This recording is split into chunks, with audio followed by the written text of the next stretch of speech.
Hello? Hello. Good.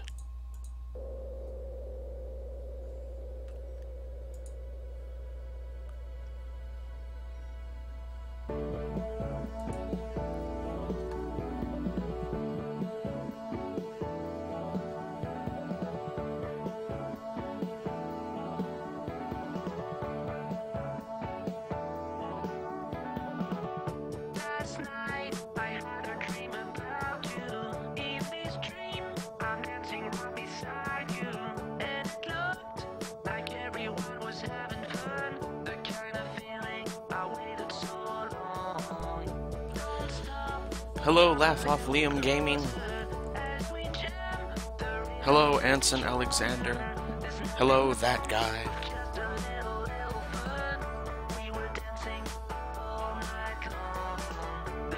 Hello, Pedro Abreu.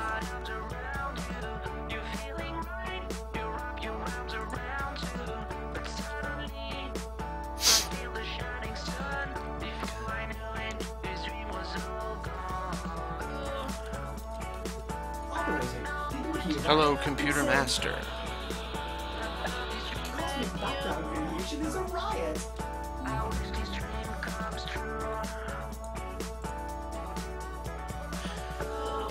Alright. Well, people seem to enjoy the last one, so I figured why not do another one?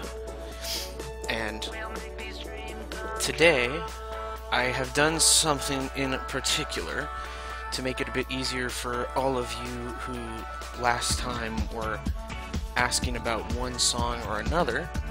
I have added a playlist that you can find on my channel called Stream Songs, and it has every single song that I'm going to be playing. It has a lot more than I had in my playlist last time because a lot of them are on YouTube.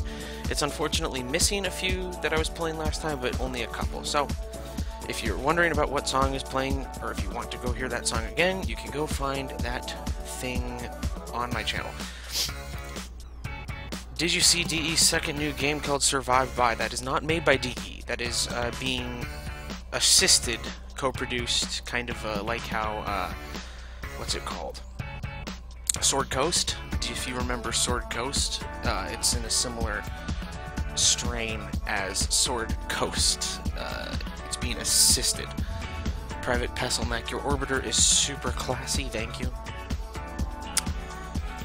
While people get in, I'm going to go ahead and go hunt my white whale, which is a... Actually, hold on, let's do this. Invite only. Maybe this will assist. Launch mission. I think it's Ursa. Let me double check here to make sure I'm not being an idiot. Yes, it's Ursa. I'm going to go, hello King 170, I am back indeed. I'm going to go find my fucking, what's it called? Charger Exemus. Hello Dolan Duck, hello Felix Spin, hello Fabacillus, hello your mother, hello Pedro Arthur. I think that's everyone who's talked so far. And then while people come in, I'm going to just do this quick shitty mission. And then after that, I don't know what I'll do. Maybe I'll hunt for primes. I haven't done today's sortie, so if any of you want to get in and do that, I'd be down to do today's sortie as well. Why no pre-awakening story and history guide? Because, for a lot of reasons, actually. The first is that it kind of fell through. Hello, Keep It Mellow fam. In terms of progression, so I'd asked for a lot of help on it because I'm quite terrible. And I don't, to be clear, I'm not like, oh yeah, it's not doing it. I'm not doing it because people didn't help me with it. But no, it's just I was waiting. There was a lot of people who had contributed, who said they were going to do one thing or another, and it kind of got hard to coordinate schedules for things like voice recording and art and such. And so after a while, it just kind of, a lot of people fell off and I lost interest, and so I also lost interest. And so, unfortunately, why is there a Grenier cipher on a Corpus ship? DE really needs to do some stuff about the cipher, what's it called? Like, cohesiveness, but nonetheless. Hello, the world so light. The problem with it also is because I don't think it's very... I kind of realized what I was doing in terms of writing, which is...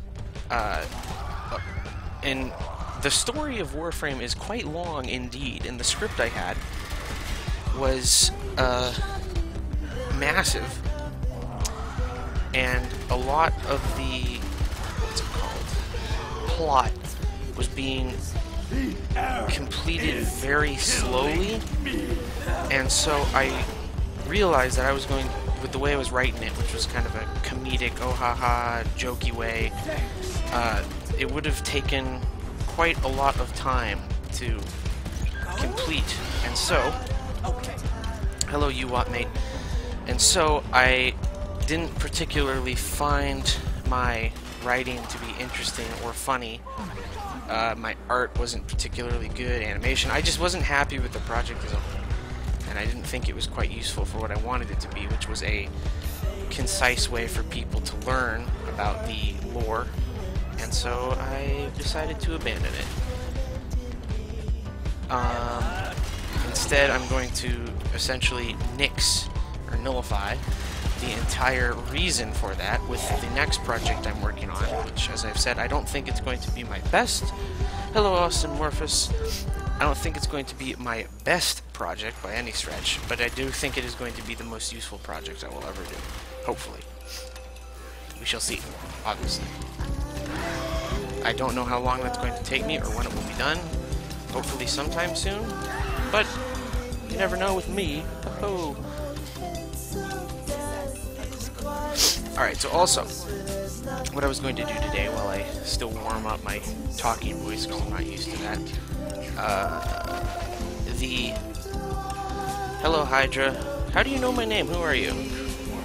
I mean, not that I'm like, oh my god, you know my name, but not many people do know my name. I don't really care if people know my name. But, anyway, will you put the video of this stream? Yes, I will put the stream. I put every stream I do up. Unless, for some reason, something happens. But, as far as I know, nothing is going to happen in this one. Particularly interesting. Okay, anyway, what I was saying.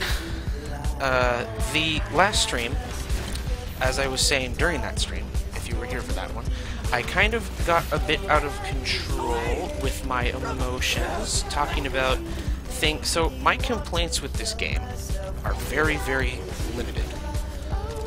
Hello, Miming with Bones. Goodbye, also. Hello, Psychopuff. Anyway, losing my train of thought here. Gotta get used to talking. Haven't done it. So I got a bit out of control with my emotions because I was talking about the few things I have issues with in this game. Like I said, very few. And so I got a bit incensed at some things.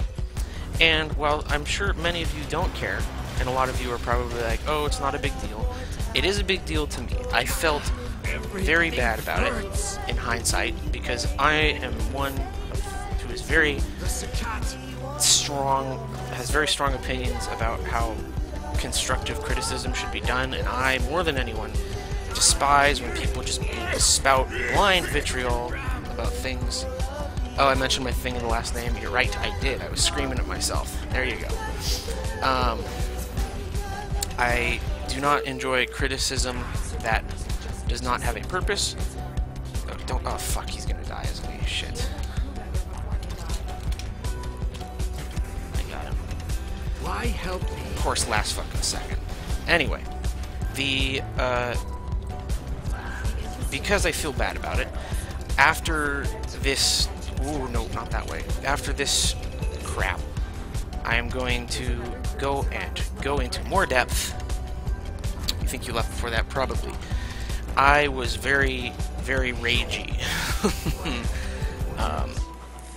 And so in an attempt to account for those past mistakes, I am going to be doing an in-depth analysis of why I think the Jordis verdict is such a poor quest, and I'm going to be a lot more constructive about it and talk in more depth about it. And that may be boring to some of you, but I feel it's something I need to do because I was being quite the little brat the last stream.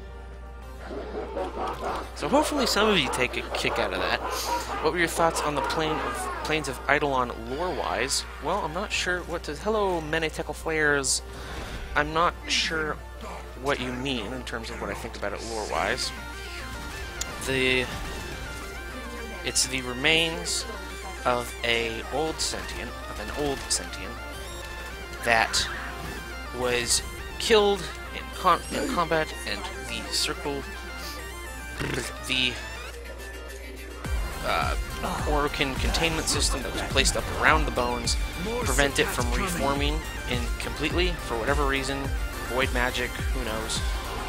Just honestly, it's at the point where the science of Warframe isn't really necessary. Just like you got to take everything it says at face value. So if they say, yeah, this keeps the sentience at bay, you're like, yeah, okay, whatever, makes sense, I guess. It's 7 p.m. where you live. Notification notified you. Very cool. It is 3 p.m. where I live, so I thought I was getting an early start today. I guess not. I mean, I accounted for this 3-hour time difference, because I mean, admittedly, I mostly think with U.S. in mind, because I mean, that's where I live, so... nonetheless. The Plains of Eidolon, whatchamacallit? Hello, Juan Leneon, thank you for the compliment. The Plains of Eidolon, in terms of the sentient part, is kind of mundane. I'm more interested in what is going on with the towers and why they are made out of flesh, because that's creepy. And I did a video on that. If you watch my videos, I don't know if you do or do not. Maybe you're just subscribed to me out of I don't know. One person last stream was like, "Who the fuck are you and why am I subscribed to you?" And I'm like, "Just I don't know, dude." Okay, let's see. Come on, no whammy. Come on. I think you're just a regular one. Yeah, you're just a regular one. Cool. Despite Hurricane Harvey, I'm here to watch Warframe. Bro, 1 a.m. Yeah, dude. Come on, get some sleeps. I mean, I'm a late night person, night owl too as well. I normally go to bed around 4 a.m. But nonetheless,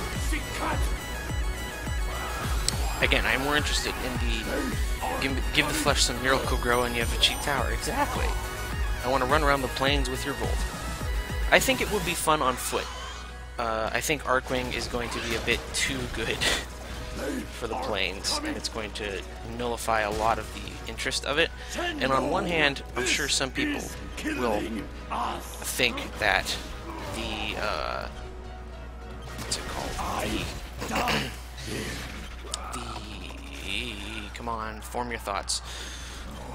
Some people will think that the travel time is going to be a bit of a hassle. I think that Warframes move at such a speed already that it's not entirely necessary to have such a rapid movement mechanic. StallordD, your voice is so sexy. Whisper Orokin. Orokin. There you go. I have a bit of a husky voice today. A bit of a sore throat. Damn it. Locating more survivors. Still no Charger Eximus. Do you still do the Warframe What We Know videos? I mean, I don't, sort of. If I have a, what's the word? What am I trying to say here? If I have a topic to do a video on, I will do a video on it, but I don't want to do a What We Know, like the Scattered Mix, or the Sorted Topics video I did, because people don't seem to particularly care about that. Not that I blame them, because they want to hear about, you know, a particular thing that has a bit more coherence to it. But, so yes, if I do not have a coherent topic and reason for a video, I will not do one. Grow Your Own Tower by Orokin Enterprise. Yeah, the Orokin Tower flesh stuff is weird. Don't quite understand it, but it's cool and creepy, and I like that grimdark shit. And I'm looking forward to finding out about it, but I am honestly expecting that nothing's ever going to come out of it, and that's just going to be, yep, it's made of flesh. We shall see, shan't we? Okay. Come on, Eximus. Come on, Eximus. Come on, Eximus. No Eximus. Great. Fuck. Oh, wait, maybe this guy... No, shit. God damn. I think the chance of getting an Eximus is higher in a squad than solo. Yes, it is. And so, in fact, if any of you... There's not very many people watching right now. If any of you want to join and help me find my white whale, I'm wait, no, I'm not Ishmael, I'm Ahab. Anyway, if you would like to assist, that'd be nice. I did it on invite only because that helps a bit, but I did not have... What does Sakat? Infested. Sakat means infested. More Sakat, they say. But I will try this last squad, and then I will go, and then I will do my Jordis. This is going to be like a one day. What do you think of Dinguses doing stupid lore videos with no evidence? Actually, no evidence, not like speculation, and going against facts. I feel like this is a leading question. Someone on the last stream video I did was very upset about my opinion on DK Diamanthes. Not because they felt it was too harsh, but because they felt it wasn't harsh enough. But, nonetheless, I think that if you're going to do a lore video and present it as such, you should follow some of the pre-established canon.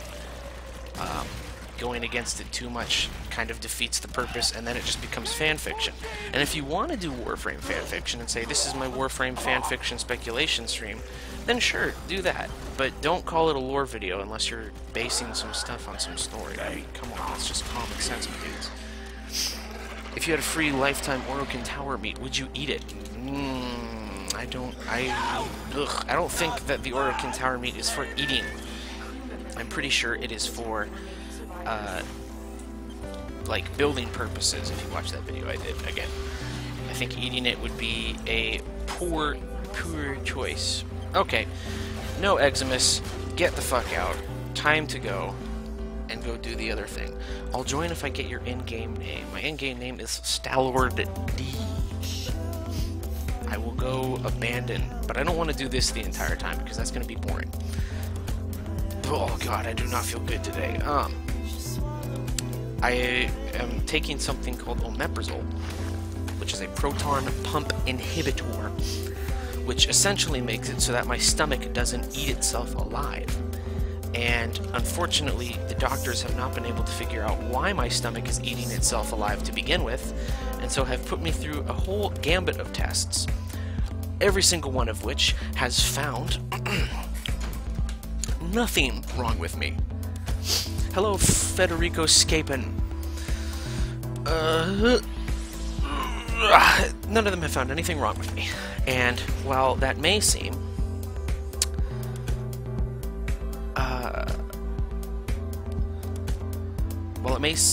that, like, that's a good thing, like, oh, good, Stallord, nothing's wrong with you, it doesn't give me a good reason why my stomach is eating itself, and it is very unenjoyable, to say the least.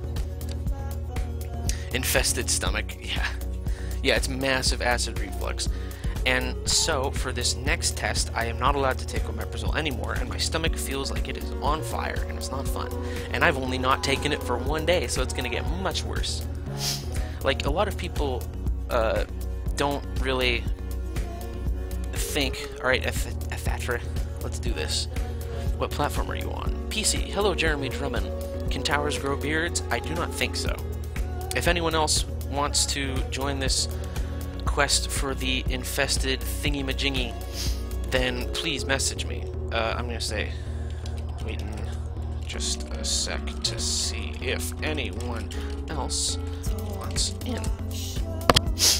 We'll do one mission of this Ursa to find whatchamacallit. Anyway, a lot of people don't quite understand that, you know, they hear acid reflux and they think, oh, that thing I get when, you know, I eat a lot of fat food or whatnot. it's a lot worse than just heartburn. It feels like you have just drank a large quantity of extremely hot sauce. Yeah, I don't know why the stream delay is so bad. It should be like 20-30 seconds. I don't know. Anyway, my internet is not very good right now because I'm not the only one on it. So it is probably quite large. Nonetheless. Hello, Watashi. Hey, Watashi Wame. You want in, brother? Come on. I know you.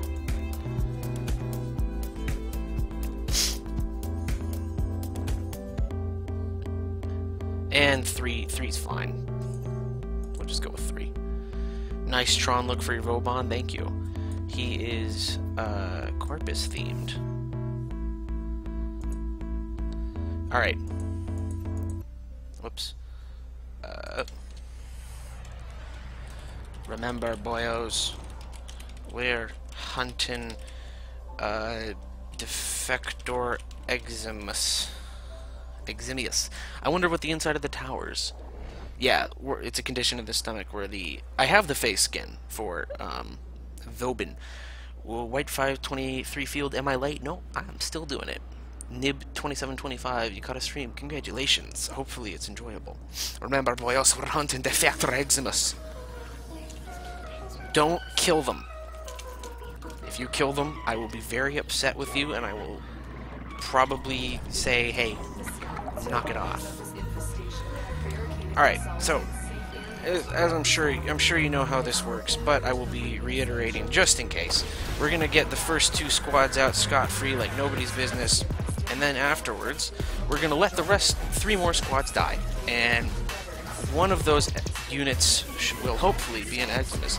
Wouldn't drinking a lot of water temporarily relieve the pain? It does not. Nothing relieves the pain. Some things make it worse, but nothing makes it better. I've tried many things.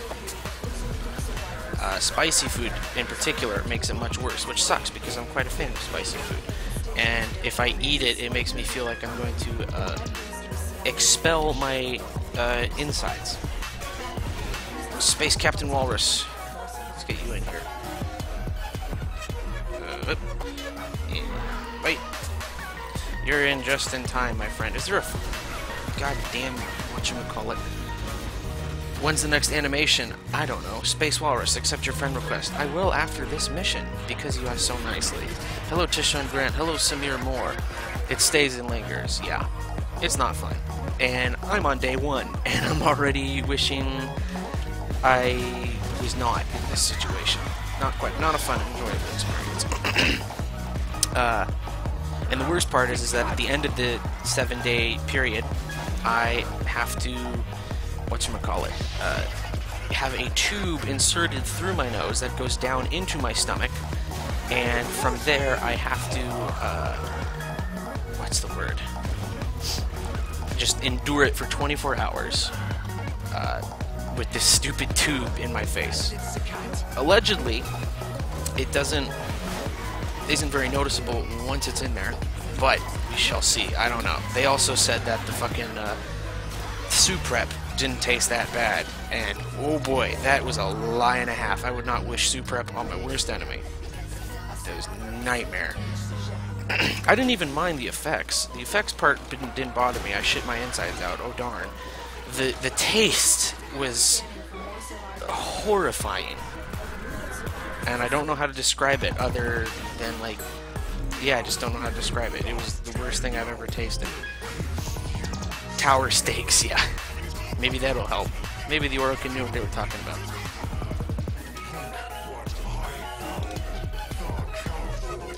So hopefully we get it this time. And if we don't get it this time, then I'm going to be done for today.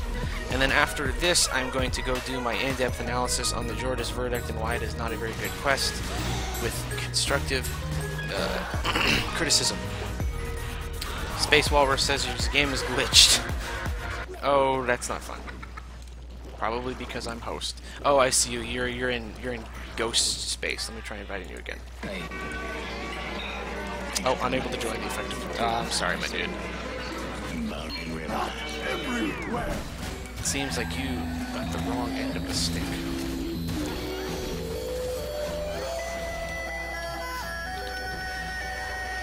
Oh well. I'll get you in for the sortie if you're still watching. We shall see.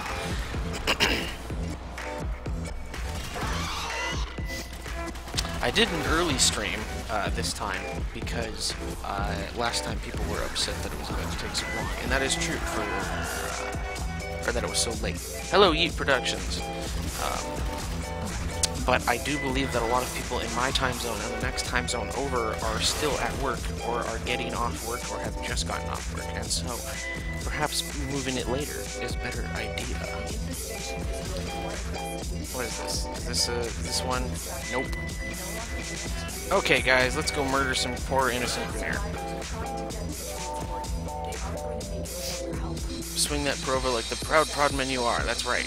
The guy who gave me the new stance is like my eternal savior. That stance is amazing. It nullifies the problems I had with the slow swing speed. Almighty Warframe lore master here. I don't know. I wouldn't call myself that. I'm not very good at the lore. I mean, I don't know what D is gonna do. I can guess.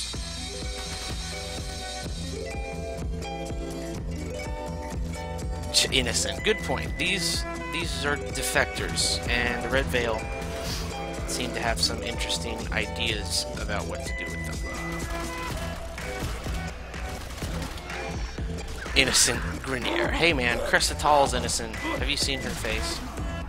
I feel like DK and StallordD are the body video of Warframe. That's very high praise. Body video is a well-respected member of the community. I myself am not. What? I threw a Bastille because I felt like it.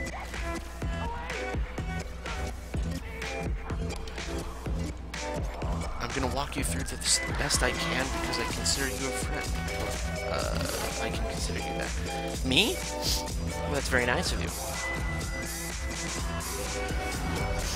Cyclone Kraken gave a second life to my... Yeah, Cyclone Kraken's amazing. It essentially doubles the fucking swing speed.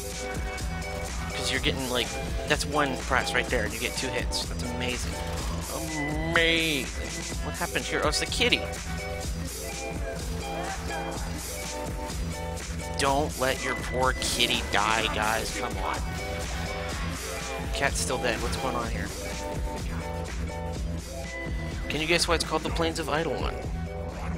The things are called... Fuck, I threw another thing, didn't I? God damn it, I'm so bad at this game. The... What's it called?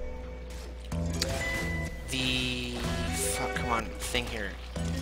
My brain's not working so good. These sweet harp chords are, like, nullifying my thought process. The... Eidolons are those things. Those, what's it called? Those giant sentient monsters are called Eidolons. And because they are there, it is called the Plains of Eidolons. There you go.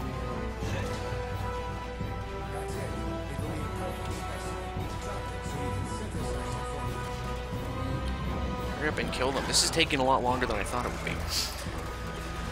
What do the Red Veil think? Oh, the Red Veil think purge everything with fire, and that even though the Grenier are defecting, that they deserve to be killed and answer for their sins of the past. Okay, boys, here we go. Don't kill these 2 ones who are about to explode. Just watch carefully and cross your fingers. Pray to RNG. 1, 2. No, both normies. That sucks. Oh well. Wait for the next 2. Pay you $30 if I let you join. Oh, come on.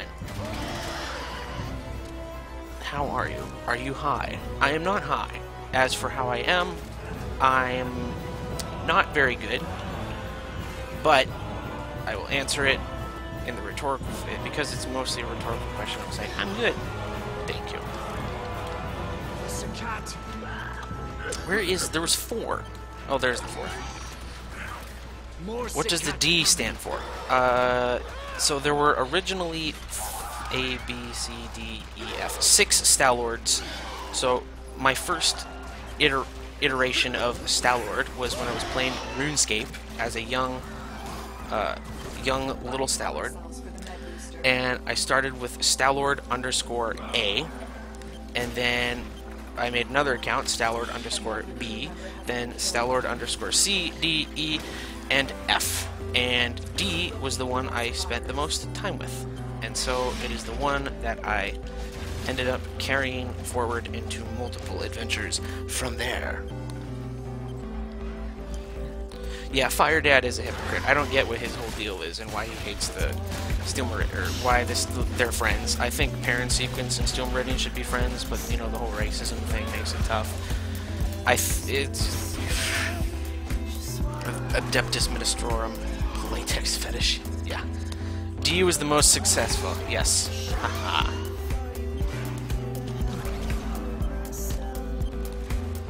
He wasn't the most successful. The highest leveled one was actually A, but I gave StallordA to a friend because it was a dual account.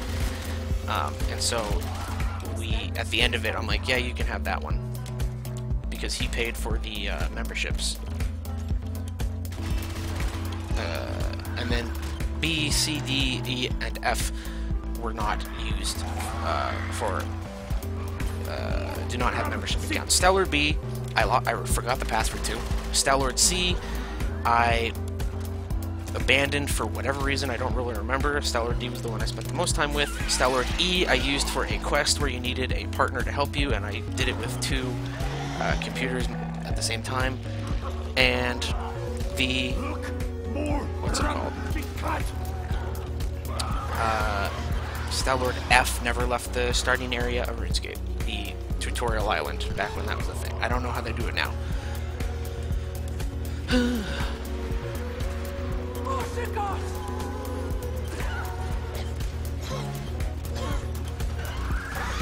This hopefully will be more successful, because this is the only other one we're doing. I'm not going to try and risk it with like a two-man or whatever. The 2-man squad. The back flashback music to happy times, yeah.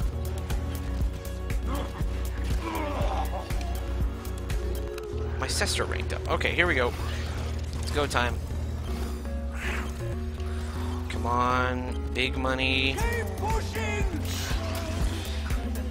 This song that is currently playing is Miasma Sky by Baths. Nothing for those ones.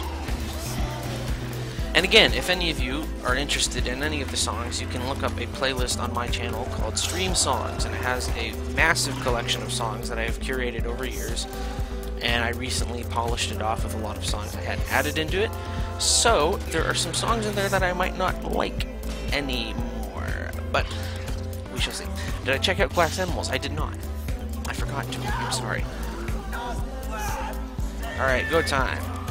Last 2. I wish Bastille kept working. Alright, 1 dead, 2 dead. That one's not a Eximus. I don't think that one's an Eximus either. I don't see any oranges. Okay, mission was a failure. Let's get out of here.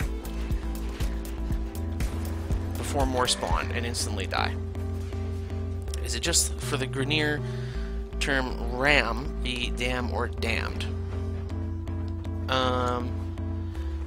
Maybe, I don't know, probably. Grenier language is weird, because Corpus language is easily translatable, but Grenier is like these weird bastard words, so it's hard to actually translate it, whereas Corpus is just a substitution cipher, so it's super easy to translate all of their things, and their written language is just English with the substitution cipher.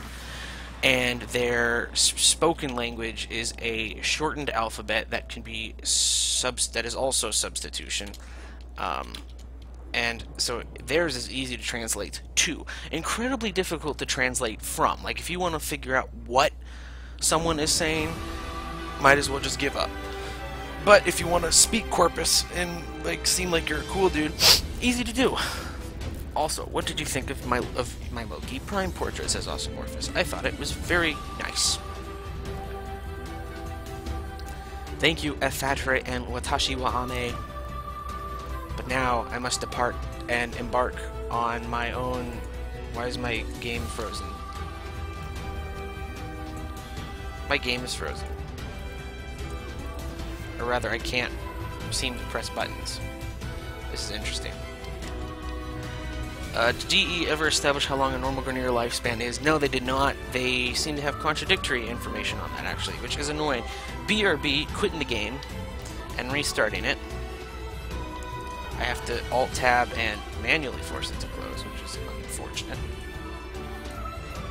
Try this again. Is this Nier music? Yes, this is Emile Despair.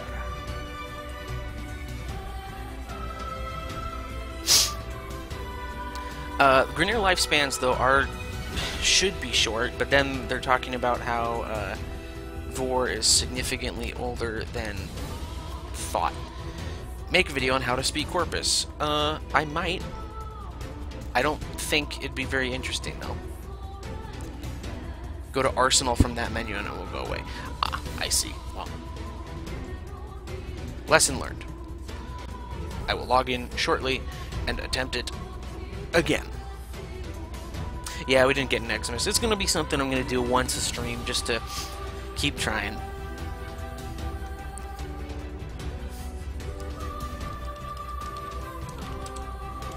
Until we get the thing I need. I imagine it will take some time. Okay, stream, videos, visuals should be back now. Maybe? Let me know if you can see anything. Let me try it this way. This way seems to work. Yes, okay. It worked. Hooray, I did it. I solved the stream problems. Now, hold on. Before I go into this, I just realized I have 46 friend requests. That's quite a lot. Now, please make a video on how to speak Corpus. My friends and I think it would be enthralling. I might, in that case. If people do think it would be interesting, then maybe I will. Now, I do not take random friend requests because I don't like to think of friends as a trophy, like just someone to have in there. But if you're someone who I play with or recognize, then yeah, I'll accept your friend request. Space Captain Walrus, hello. Attempted to get in. He tried. Animal Store was an amazing benefactor from last stream. Definitely get you in there. I'm trying to remember all these people. Watashi wa Ame, heck yeah, I know you. That sounds familiar, but I'm not sure. Wireless Philosophy also sounds familiar, I'm not sure. Nine Death, did you like the Ferrite piece? Yes, I remember the Ferrite piece.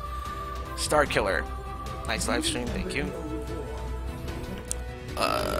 Alasia also, I think, was someone who helped me out last stream.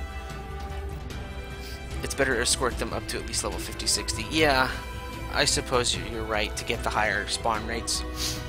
I'll have to do that. Just Some Menace, I think, was the... Yeah. It was the hero who helped me out with that awesome Covenant. I believe Devasaki, but I can't remember. It's hard to remember all these people. I know this guy. Okay.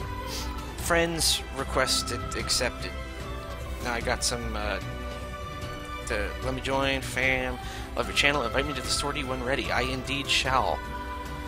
Alright, now before we do that, see now 6 friend requests accepted. Perfect. Or 7, I don't remember. Let us begin.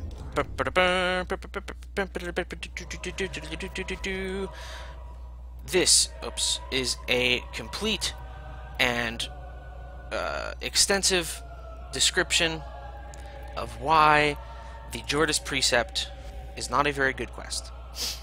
And so we will begin from the beginning, and I will talk in depth. So, the Jordis Precept. Can you actually redo the Jordis Precept? I don't think you can. No, you cannot.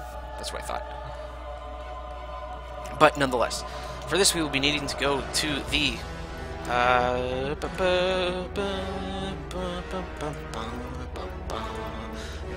relay and the simulacrum.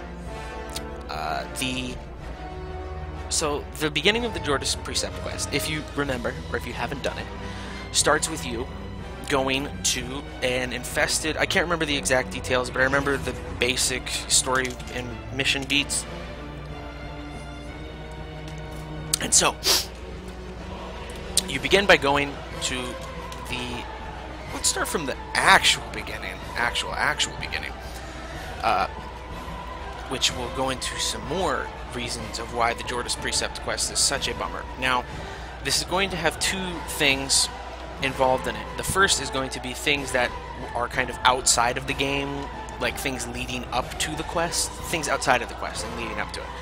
And so those don't necessarily have an impact on the actual rating that I believe the quest deserves, but it does give it some reasoning as to why I personally do not like the quest at all, and I despise it, in fact. So, it begins sometime before the Jordas Precept quest was ever released with the infested runner, which was the last or the second to last Samaris entry, which, unlike these other Samaris entries, which have these massive lore implication reasons that reveal a lot of cool stuff about the universe, instead it is a short, brief little snippet from a first-person perspective and concept art. Now, while the concept art is very pretty, and I do enjoy the idea of these entries being tied together with concept art, the fact that it is such a massive deviation from the rest of these kind of left a poor taste in my mouth. It didn't give much background information, which is in stark contrast to the rest of the Samaris entries, and so already from the beginning I was kind of leery. Now, leading up to the quest, I'll talk about the things that the devs were talking about when I get to the part that would be relevant for. But for now, let's go ahead and talk in the abstract about the quest. So Jordas sends out an SOS to the other Cephalons, and Ordis intercepts the transmission and sends the Tenno to go and investigate. I'm going to set him to 1 so I can tank his attacks the best.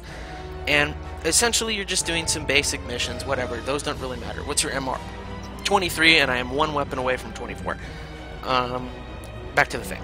So the missions you go on are essentially just exterminates. I can't remember the exact mission modes, one's like a deception or whatnot, but let's talk about the main sort of progression, which is to hunt and kill these guys. Now, let's talk in depth about the Juggernaut and why I have a very, very poor opinion of the Juggernauts, however you want to say it. So, the Juggernaut is the the infested field boss. There's 1 field boss for each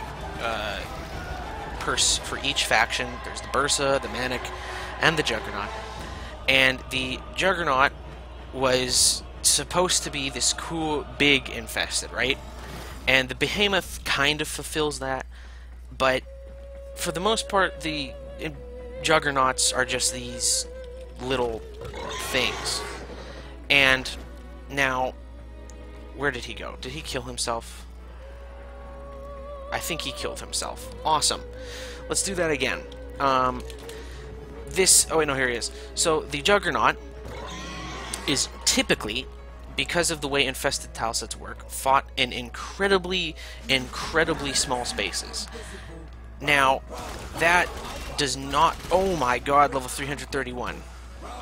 I forgot about this glitch. So let's just CC them for a second.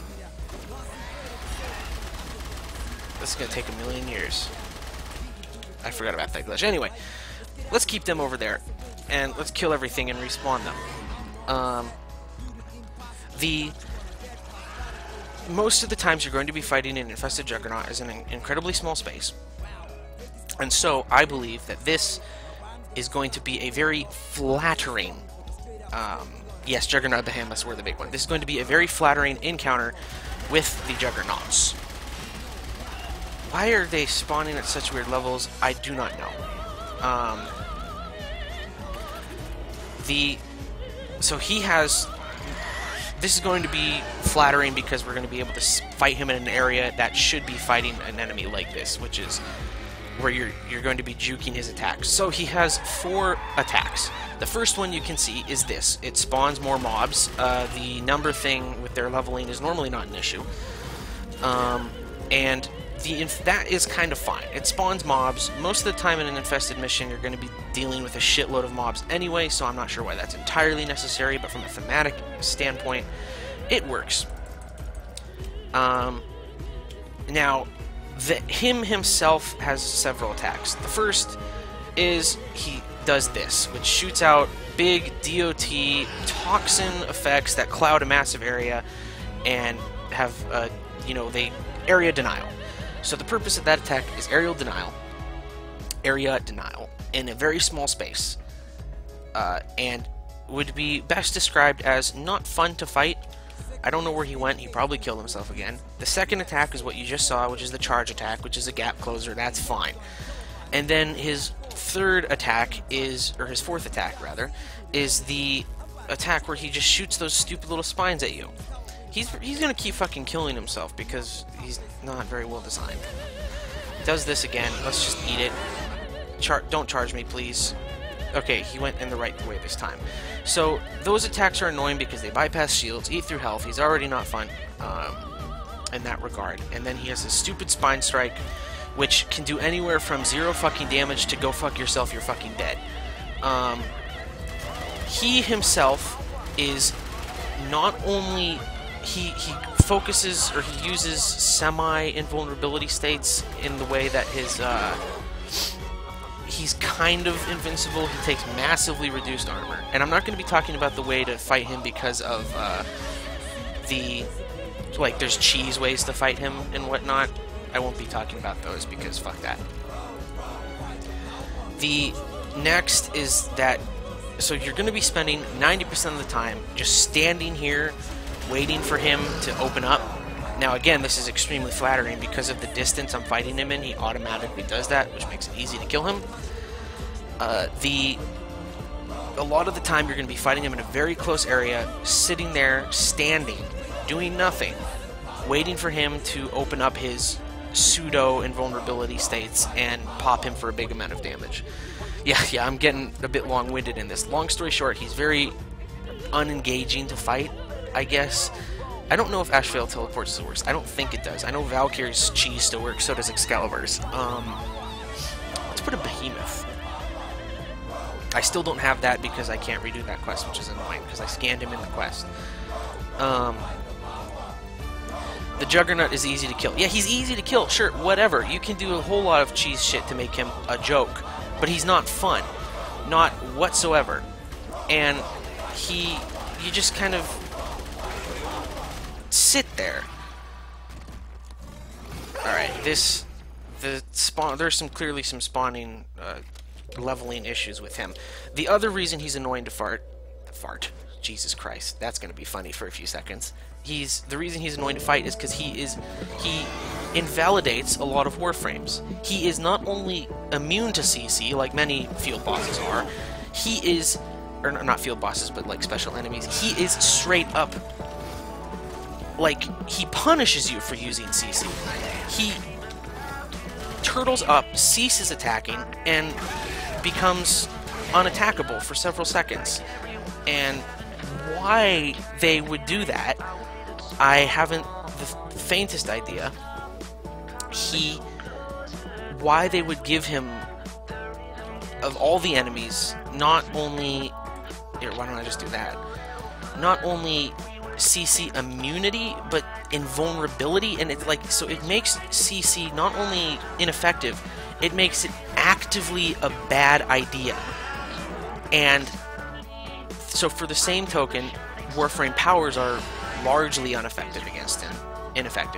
With the exception of cheese that we've already established, like fucking, Valkyr spam or whatnot. But the only thing, therefore, that Warframes have any sort of interaction with him is their, buffs. So fighting with a Juggernaut is nothing more than standing there waiting for him to open up without using any abilities, any powers, anything like that, and you just wait, and then you one-shot him. He's like a less interesting stalker, almost. I'm not quite sure how to say it. Of course, you can just cheese him. Now, the reason why So already we're off to start with a very poorly executed enemy that is not engaging or enjoying to fight, and let me dial down the anger here a little bit. He's not very engaging to fight and does not make the player use a good amount of their arsenal available to them. It is largely just waiting. It's a quick draw. Again, yeah, to be fair, I don't think he's the worst boss in Warframe. No, that goes to the Jordas Golem, which we will get over. So, you're fighting this very unenjoyable enemy to fight for a large portion of time to find parts to the Fairliac pods. Let me go find it here. Here we go. Now, if you were forced to fight this enemy, it's almost a guaranteed spawn. You get one permission pretty much if you just do the thing. And you have to farm him for these 4 parts. These 4 parts are a random drop. I believe a couple of them have less weighted values than others. You're guaranteed to get one, but still. You're going to be fighting a very unenjoyable, unengaging enemy trying to farm 4 random parts, and you can get screwed on RNG. There are some people I know that took a lot of time to get these 4 parts, and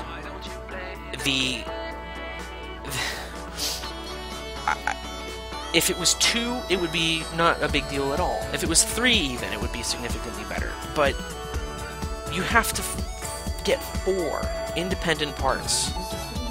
It's very grindy, very unenjoyable.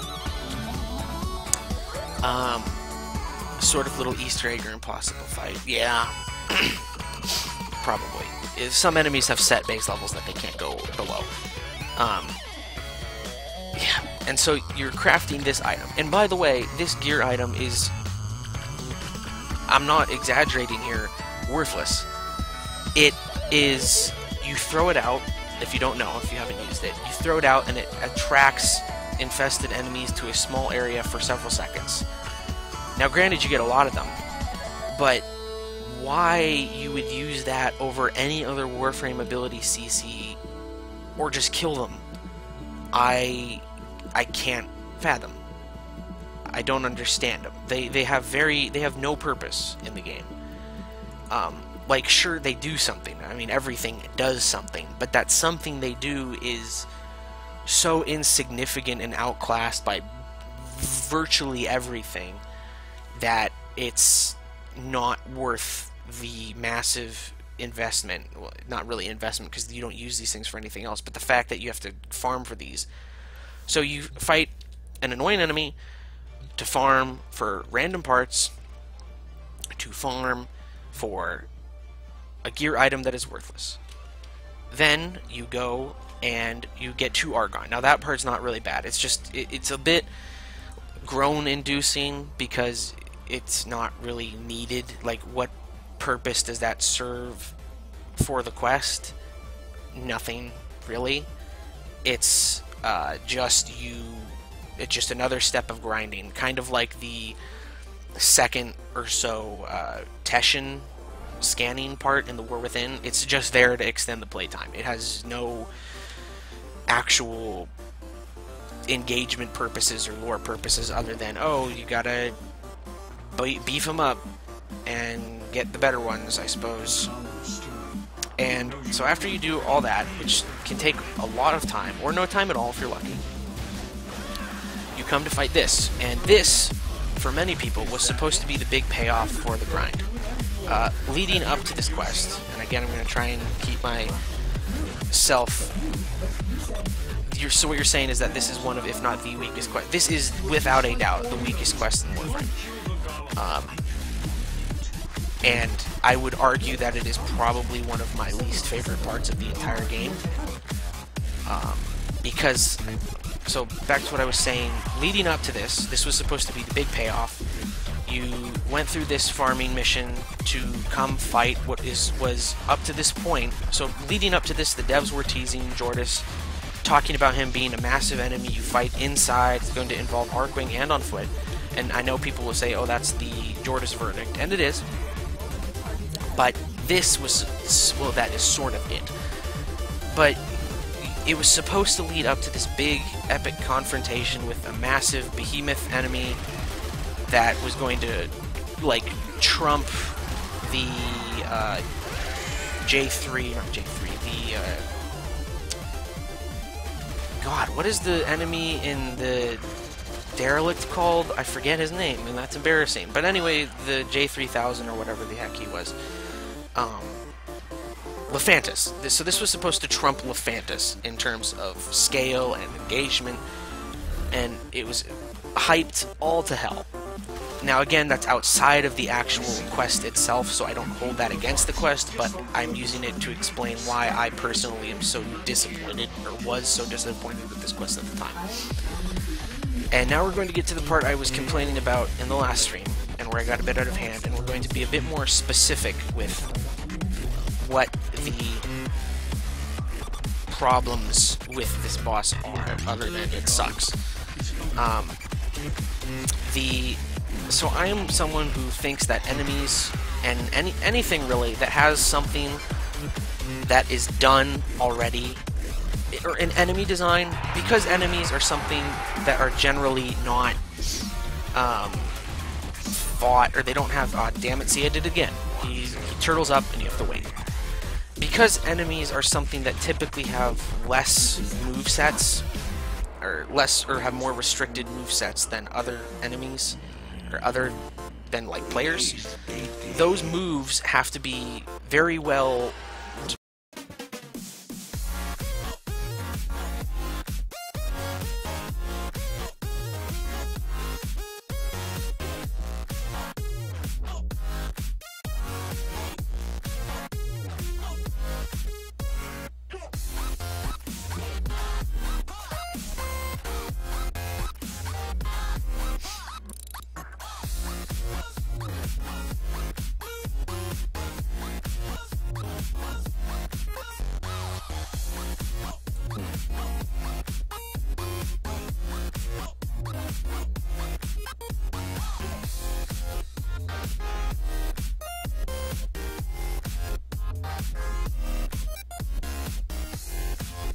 Am I back?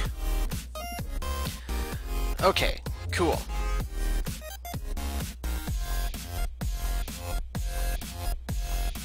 Okay, I'm back now.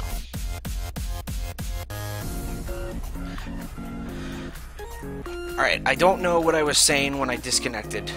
Did the Juggernaut kill your stream? Yeah. I don't know what I was saying when the stream went offline. Forgot everything.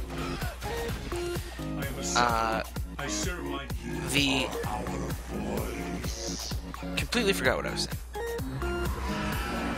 So yeah, yada yada yada. Juggernaut is not an enjoyable enemy. See, even this, when you use massive CC against him, your focus power, it still doesn't reveal his weak spot. Just again highlighting how poorly designed enemies these are, and also how poorly designed focus is. Of course I fucked that up because the reads on that are inconsistent.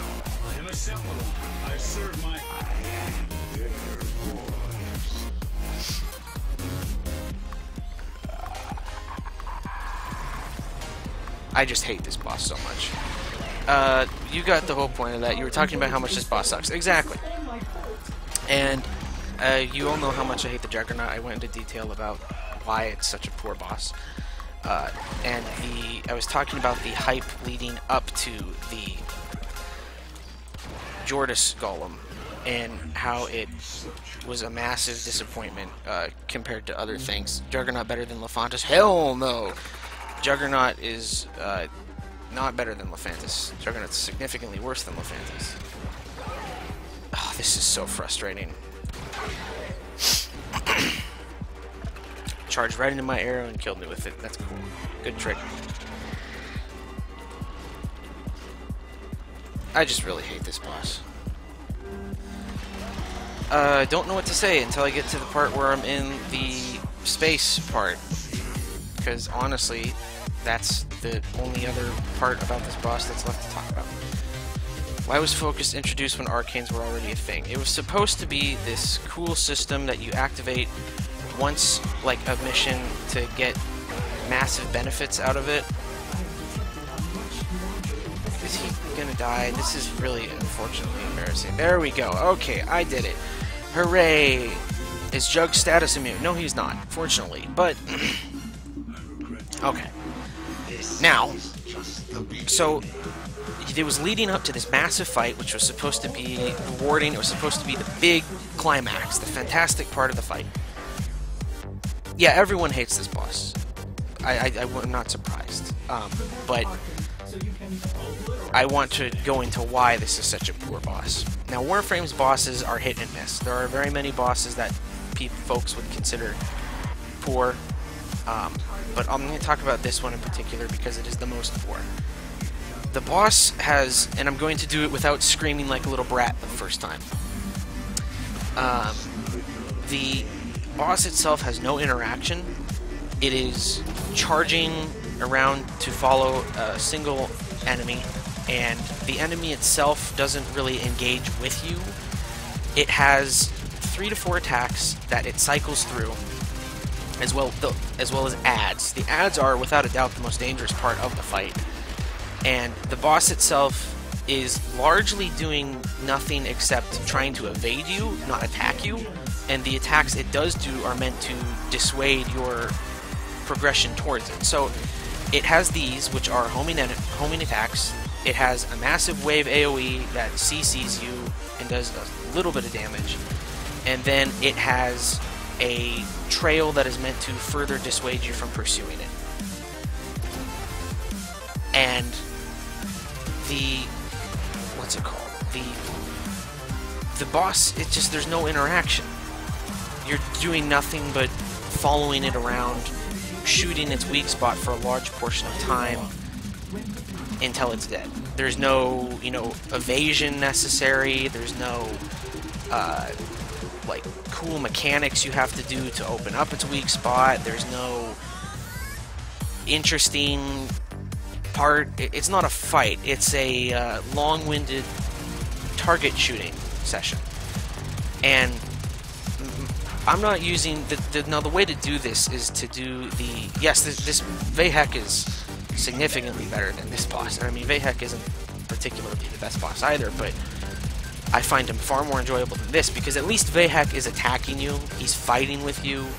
You're trying to attack him when he's moving around. He has interesting moves that do things, whereas Jordis just circles around the arena with derision attacks that don't particularly hurt that bad or do much other than a minor CC or a toxic DOT.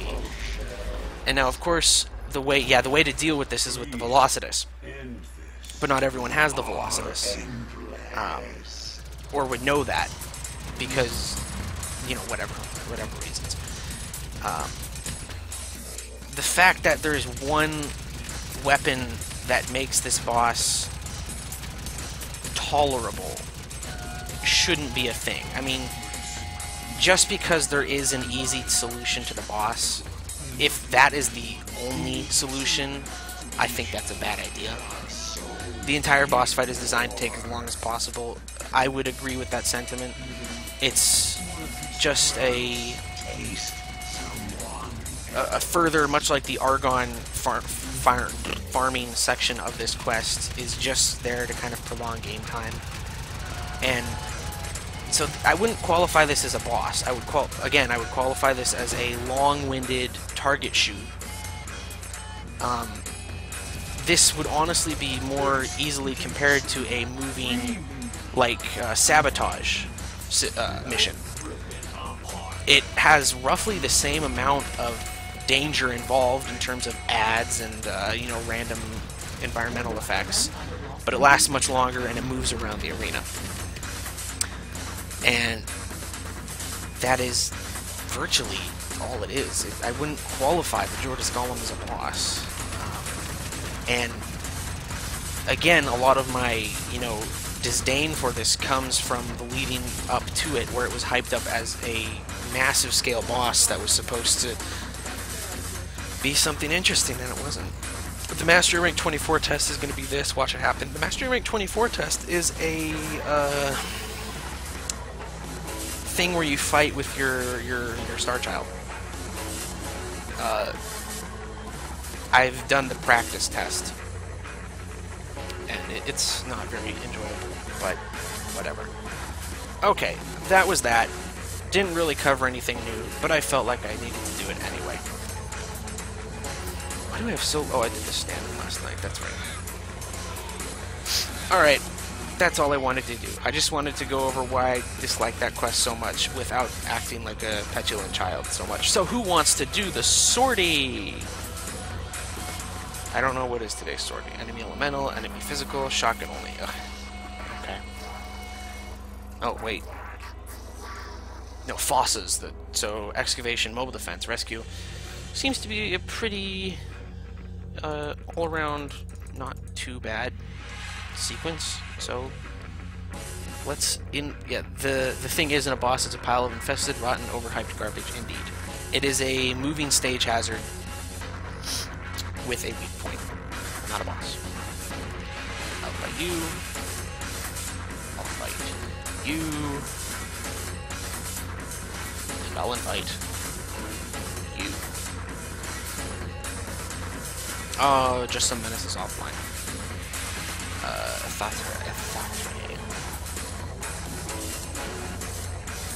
The sortie is BS because of shotgun only. Who uses a shotgun? What? Everyone uses the Tigris, man. Come on. This should be pretty easy sortie overall. Should go really fast. All squad members must have a rank 30 Warframe. Marcos, put your thing on.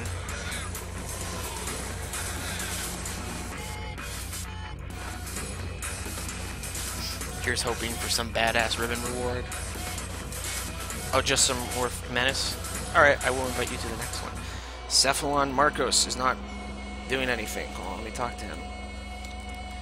Put on a 30 frame. My dude. A Gram Riven? I would like a Gram Riven. Tigris is horrible. Tigris is awesome. Okay, he's got it on now. Here we go. Do this one.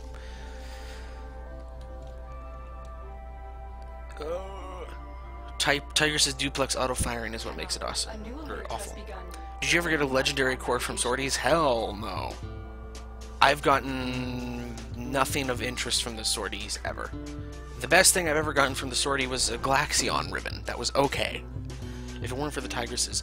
So the trick with the Tigris is that if you hold down your primary fire, you only fire one shot. So you hold and then release fires the secondary shot. That's how you gotta do it. Got a Furus ribbon. I got an Furus ribbon, which I bought from someone. Oh, good, it's a host migration. This might kill the squad because of Warframe's whatchamacallit. Yep, failed to create session. No surprise at all to find a bottom feeder at the bottom of the sea. And that would also seem that my game is once again soft locked. I do not seem to be able to interact with any of these options here, and I can click the chat. So I can entertain myself here in the darkness for the rest of time. And I'm going to once again manually force quit the game from outside of it and try this again.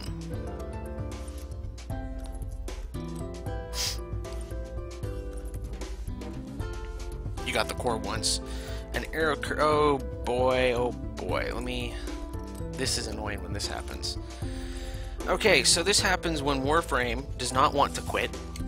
I have to now manually kill the task in my task manager because the executable is staying up. It's still up. Let me find it in here. Okay. That should have killed it. Alright. Yeah, bug frame. No kidding. Hey, it's free to play. I'll take some bugs. Broken your game? Yep. Doesn't happen often, but it does happen. Yeah, you don't even get to hang out with the man on the wall when the game crashes. What the hell? Yeah, let me tell you about my best friend, Task Manager. Ugh.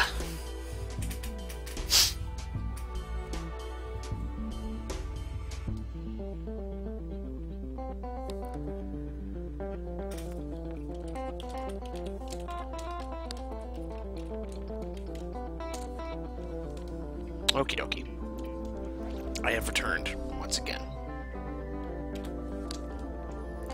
The task manager has stopped responding. The nightmare. Okay, let's try this again. Invite only. Send me a message if you want in on the sortie. Oh, wait, no, let's not do that.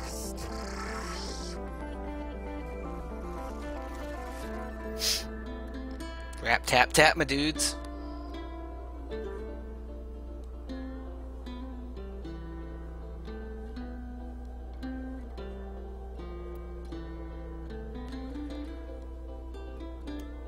What is the first mission? Just rescue? Okay. I keep forgetting. Invite. Oops. Invite. Invite. Guess you're coming with me for sortie 1 after all. That's right. Okay, let's try this again. Hopefully, no task manager thing. Whoa, boy.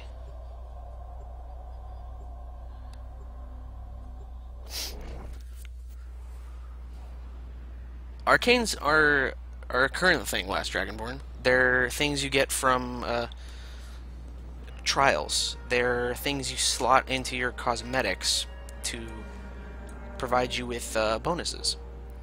You're thinking of arcane helmets.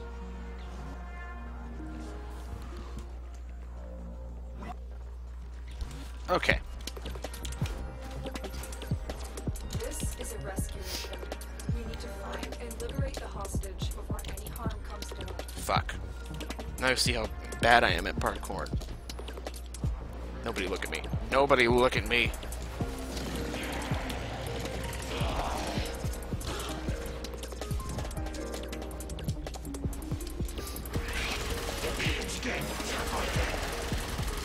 Man, these dudes are high level.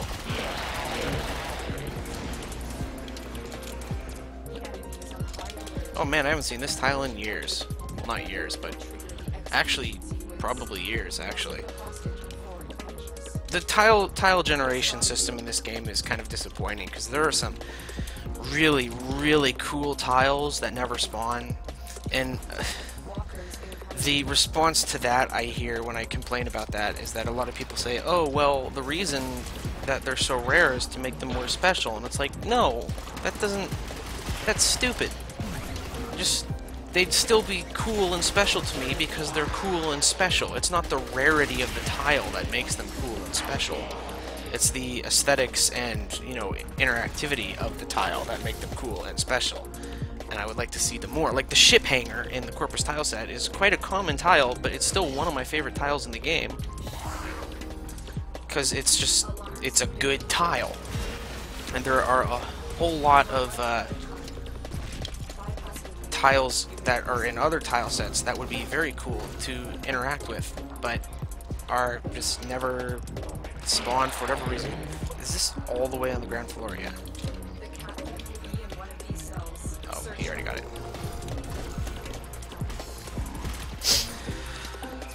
If the arcanes were a good system mechanic, people would do them more often. Maybe. I see the problem. It isn't that the arcanes aren't good, and they're not good.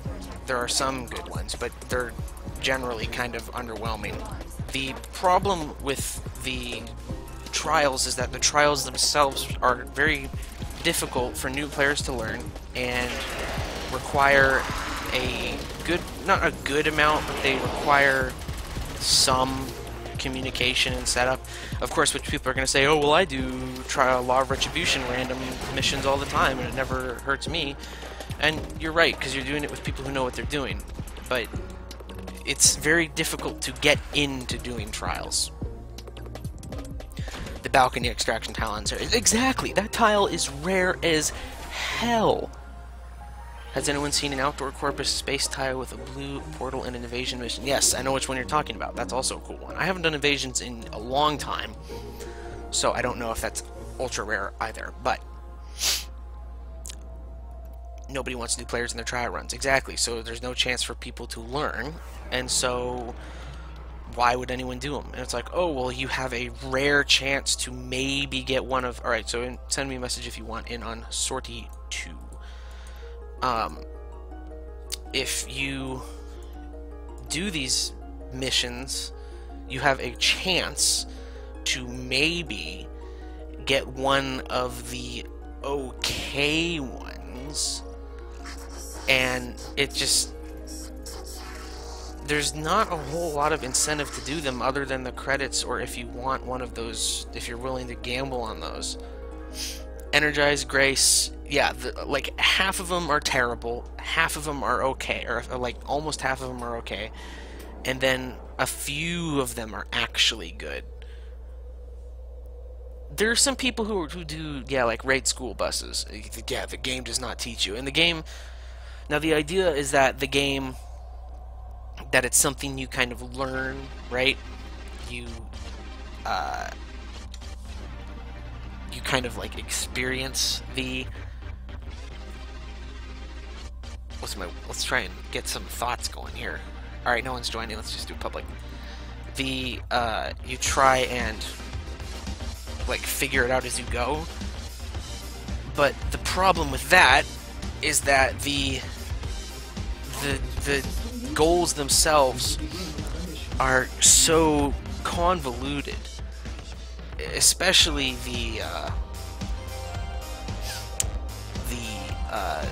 what's it called? The Jordis verdict. That one is absurdly convoluted, and they're not really something that you gracefully figure out. Like, you have to suffer to figure out some sequences in those. And of course, here's where all the people are like, oh, well, I figured it out easy. And I'm like, well, congratulations for you. You're one of the few people. But for most people, I would reckon that the experience is incredibly difficult to learn.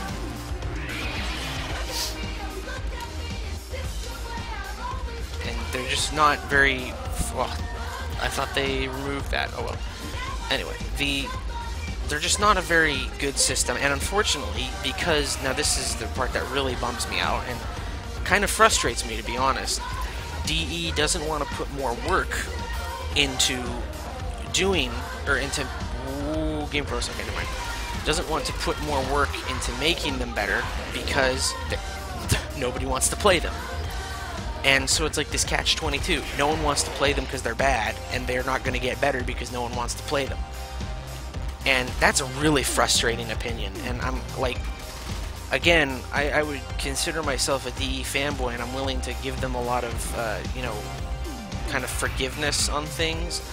But that opinion really frustrates me. And I get where they're coming from, because if you do the whole aspect and a lot of the, like, you know, like, dartiness of Warframe's development cycle is because as a free-to-play game, you have to constantly throw out new content to, you know, entice people to come back and experience it.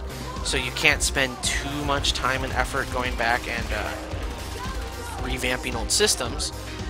Because if you do that, then you're not going to get people to come back in very strong.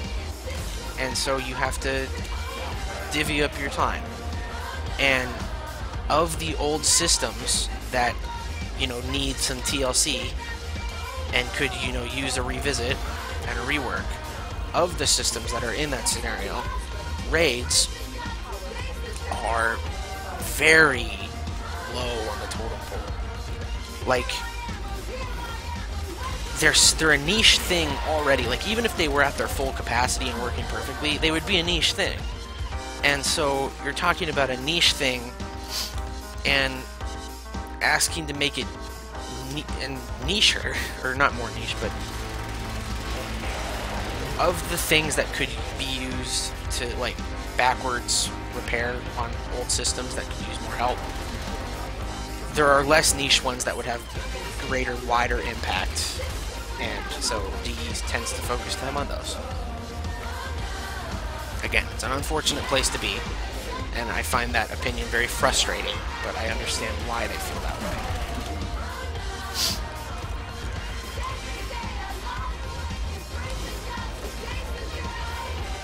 The old arcane system was a problem because it was kind of pay to win.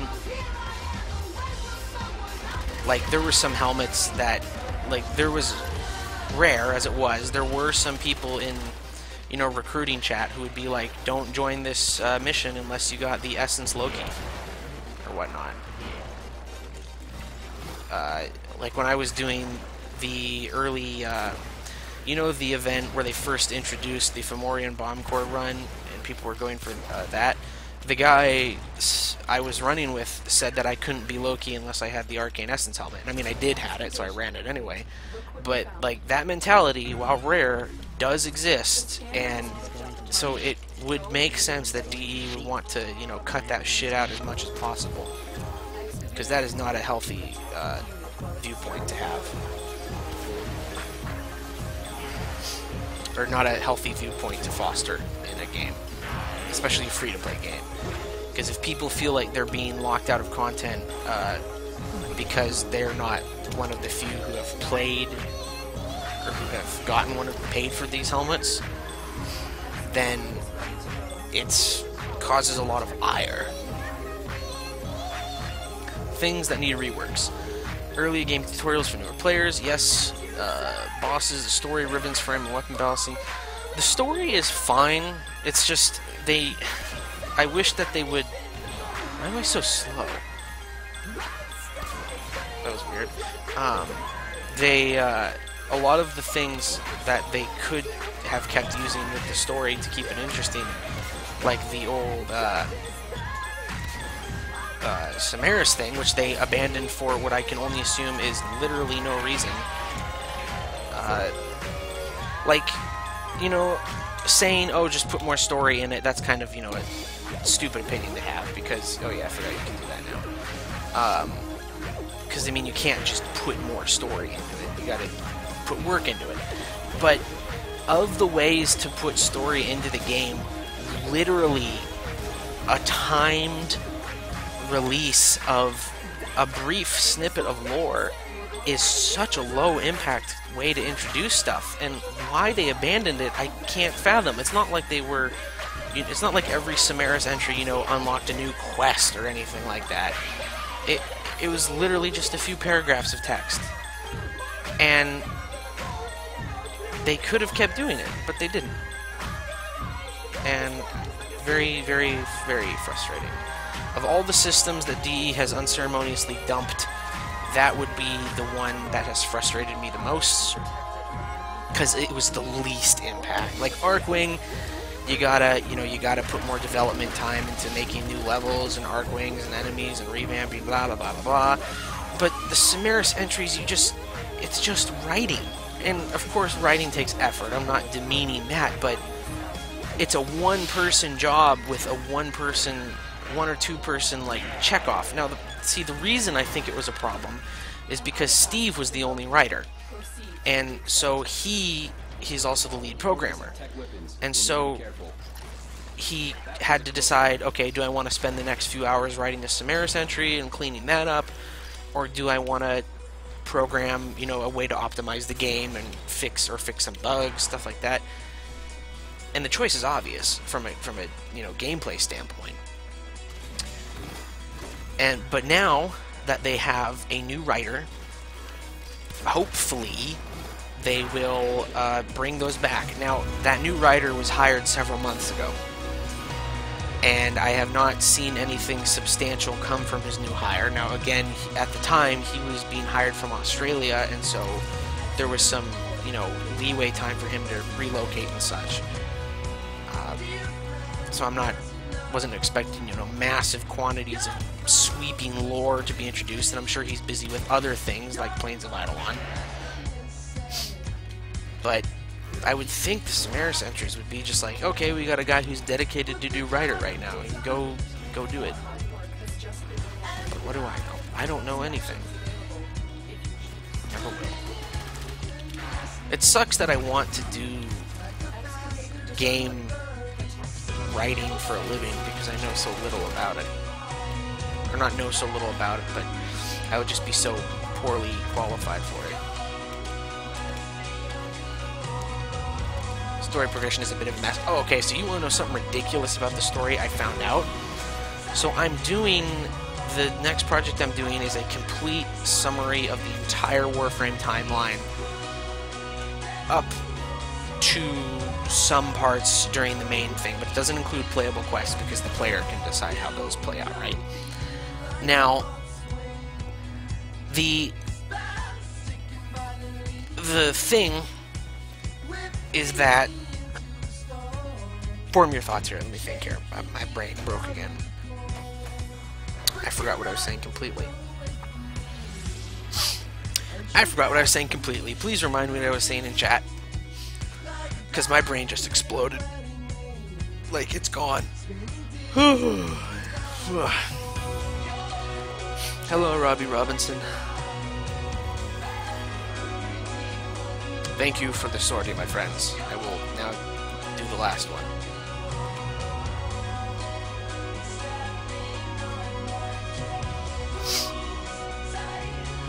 I forgot what I was saying. Hopefully the delay flying over a river or something. Oh, that's interesting.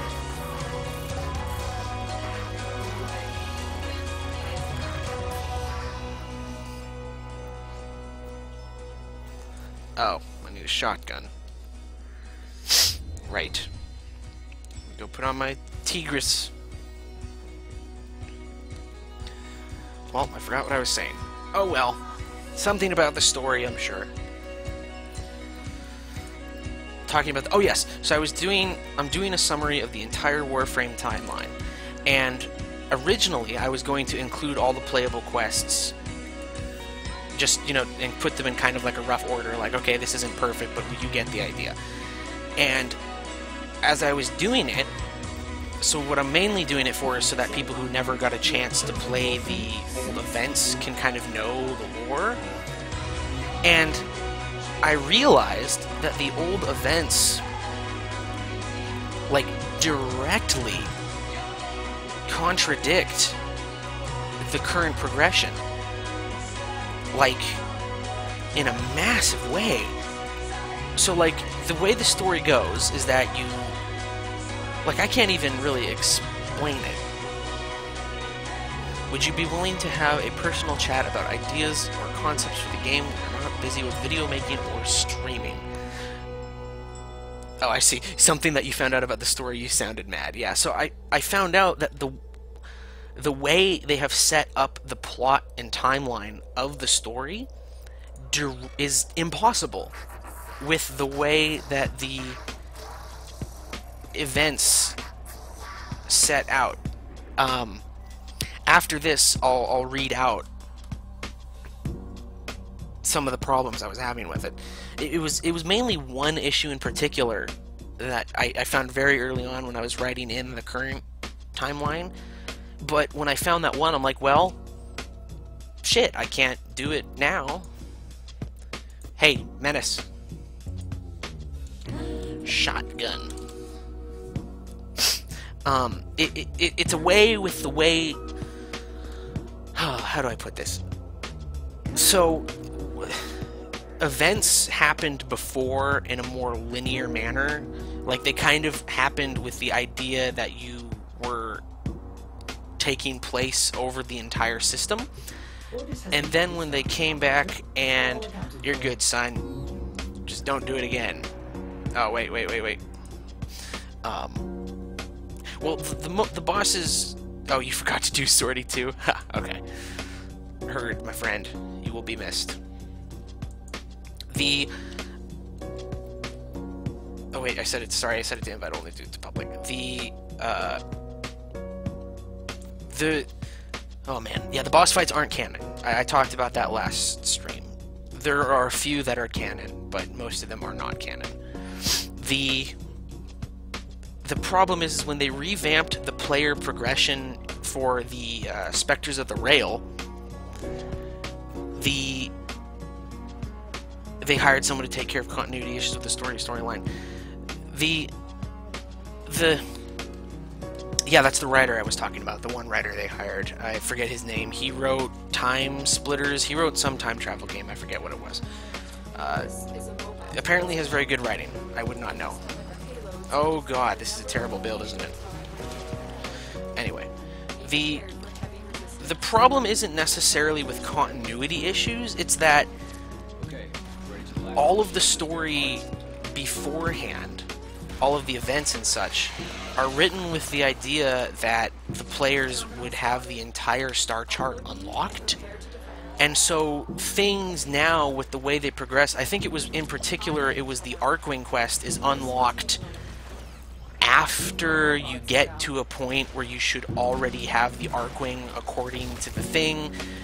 And like you can't do another thing until you've already been to Jupiter, but Alid V wasn't supposed to happen until that point. I'm gonna go, after this, I'll go look over it very briefly, because I'm sure some of you might be interested in that, but I'm sure it will be boring for others. Because I'm just gonna bring up the Daft Punk image and talk over it, so hopefully it's not that boring. But I'm gonna look that up again, because it frustrated me greatly.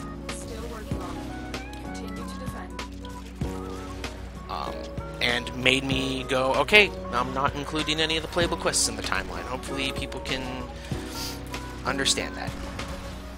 Whoa, I got fucked up. I don't even know by what. I think it was this dude right here.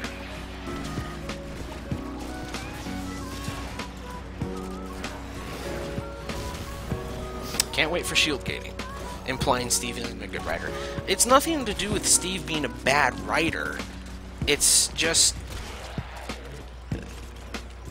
writing comes second, and I understand that because it's you know, it's a game first. I've talked about this last stream as well. Game first, story second.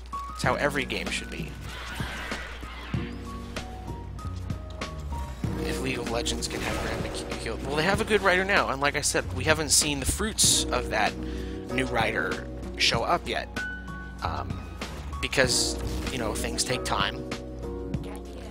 Unless he was involved on the Hero Quest, which I'm not sure, he may have been, but that would be the one thing that he would have been involved on so far.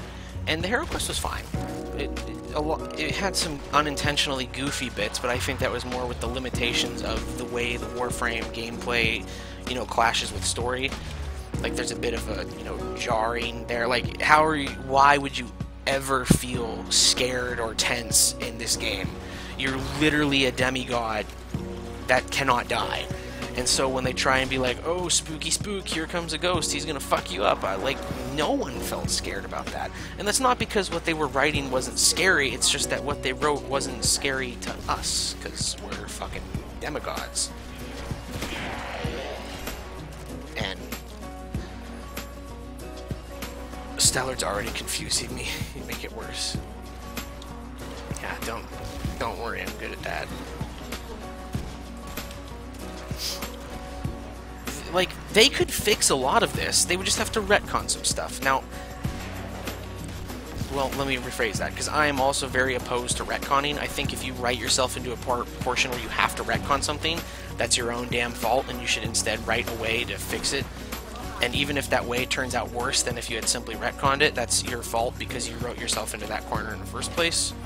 Like, that's on you for not being more careful about what you're writing. So they could fix a shitload of this simply by retconning some locations. Easy peasy, kind of like they did with the Phobos and Mars thing. Like, that alone is a fuck up, because the Arid Fear quest was supposed to be about Phobos, fear, right? The planet, or the planetoid Phobos, the moon. And so when they retconned it so that they switched tile sets with Mars and Phobos and switched it, the two, you know, who's controlling what planet, that straight up fucked up the entire Arid Fear quest. And, like, they could change it by retconning a lot of locations, but they could also change it with a bit more effort, simply by just putting things in a very particular order. They could write all of the events into the game, and I talked about this last stream as well. It wouldn't be tough. Like, they don't have to make it a massive sweeping narrative quest. Like, literally, the Cicero Crisis quest could be after you clear Venus, I think is the quest after, or the planet after. After you clear Venus, you get a mission to go take pictures of plants on fucking Earth.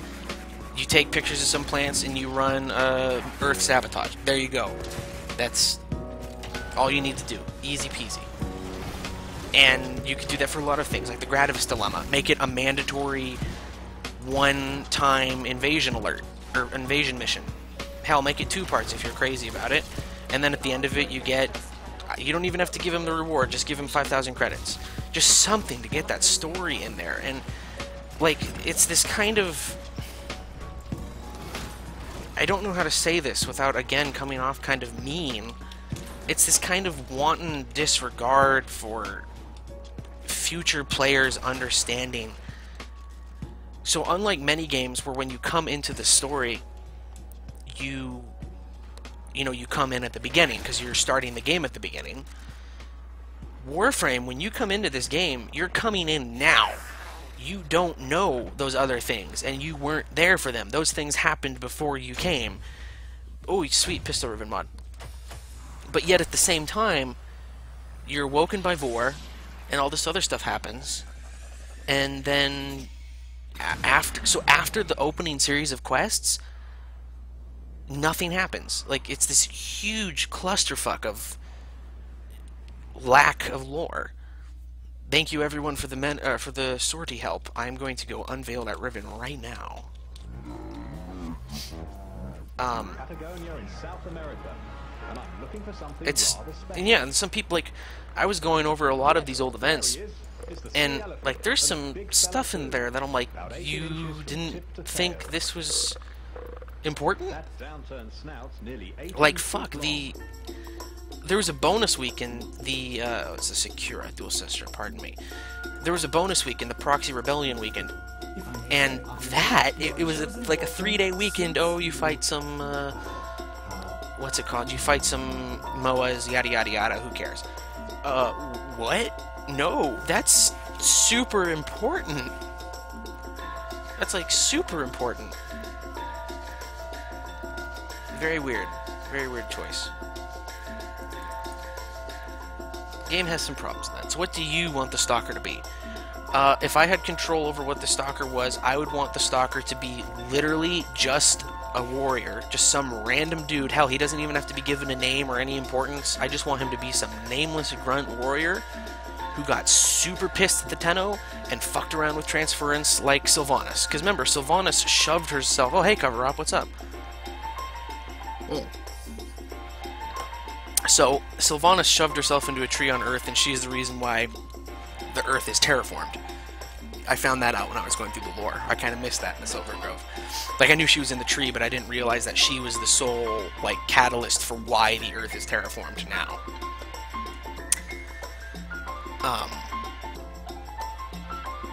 So I would want the Stalker to be just some pissed-off soldier who figured out how to put his brain inside of a Warframe, but at the cost of his sanity, and is such a badass at it that he managed to give the Warframes a run for their money. That's what I want. Yeah, and you're saying here, you have Till Rigor saying you killed his tube, and you're like, you did what now? Because that quest, or that event, wasn't... Oh, such a problem. I forgot to put my ribbon on it. Oopsie doopsie. Yeah, the story is a nice introduction to Vor's prize. Well, see, there's also these...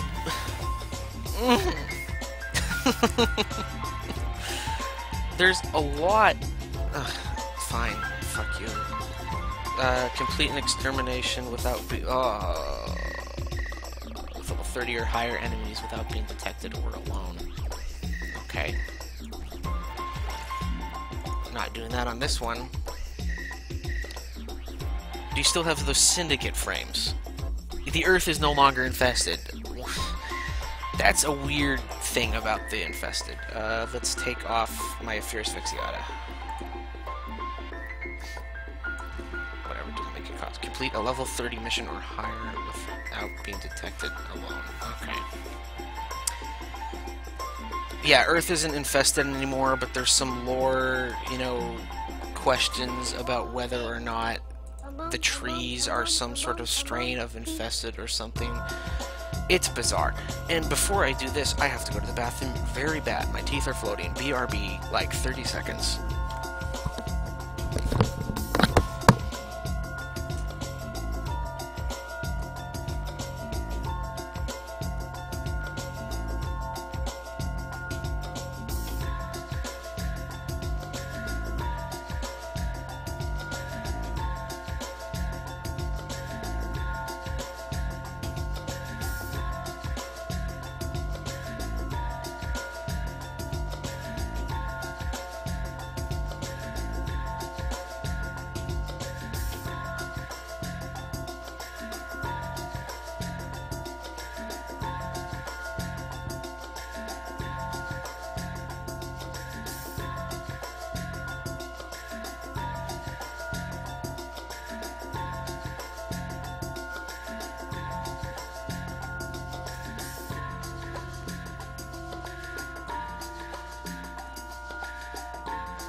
I have returned.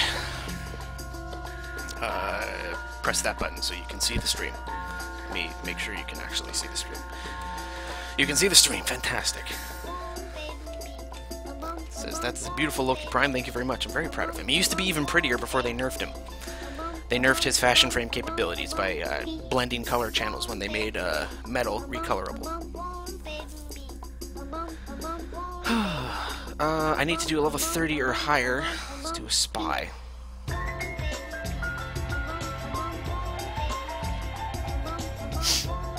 don't know where any spies are.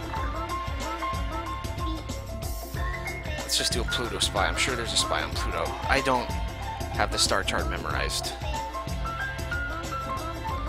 very well. Nope. Nymph. Capture. Exterminate. Sabotage. Is there really no Pluto spy? Oh, here we go. Jesus, I'm blind. Cover Up says, I'm gonna need your help with my upcoming project. Okay, but I don't know. I mean, I'd be happy to help you, but I don't know if I'll be able to. Good to see you're working on stuff again, though. Okay, this is gonna be a pain in the dick. Now, does not being detected mean I can't bump? I don't know. Frankly, I don't want to know. This is how I normally play missions, though. With my Loki Prime. I love him. Whoops. Did it say exterminate? It said exterminate? Oh, that sucks. That really sucks. So it has to be an exterminate too? This is gonna really fuck. Level 30 exterminate or higher? Oh my god. Without being detected? Ugh. Wow, it's gonna suck. Yeah, I heard. Just wait for the stream to catch up, it's okay.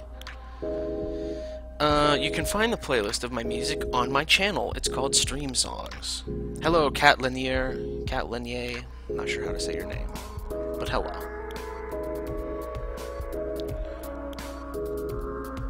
Okay, let's do Akron, I suppose. This is gonna suck!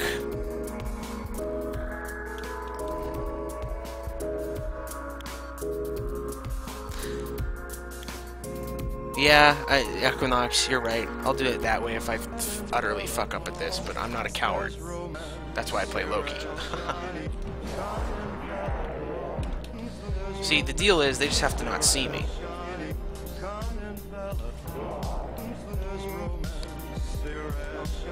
Just spin to win with Orthos and invisibility. Yeah, you're right. Yeah, no being seen. That's fine. They can have that whole secondary alert system, and no one will give a single good goddamn. Hopefully that doesn't include Windows breaking. That would be embarrassing.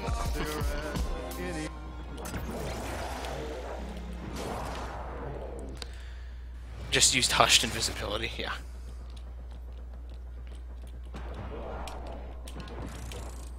I never use Hush Invisibility. I mean, I know it's a good mod, it's just I don't think about it.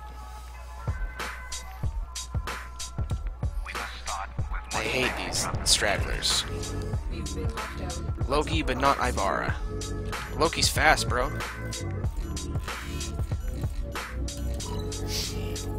Like your Gilded Path video? Well, I appreciate that. That's probably one of my least favorite videos, though, that I've done. I feel really embarrassed that I did it. Like, my voice acting in particular leaves a lot to be desired. The Orokin Resurrection in some form. Yeah, I would be very surprised if Orokin were not a factor at all. I imagine they would come back in some form. Hello, Brodent Phoenix.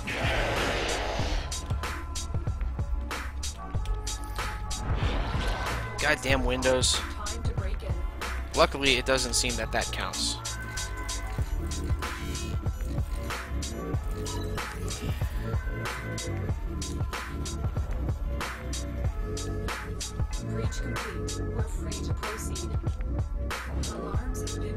I hate how that they turn around during that. It's so goofy. I wish they would fix that. But little things, little things. His favorite is the Orokin Empire lore video. Yeah. My favorite is the Orokin Empire lore video. Because it is the one that is the most coherent. The only... in fact, that would be my favorite. I would love that video, like, a lot if I hadn't mispronounced fucking cast, because I'm an idiot and I try using big words to sound smart. I used cast with... oh, shit, fuck. I somehow tapped double shift. Anyway, I pronounced it cased because that's how it would be pronounced if it was an English word. But it's not an English word. It is a French loanword. The Tenno are Orokin. Yes. I mean, if you want to be pedantic. So are the Infested. So are the Grineer. So are the Corpus. Everything is Orokin to an extent. But the Tenno would be the most Orokin. But again, that's if you're being pedantic. Yes, shallow and pedantic.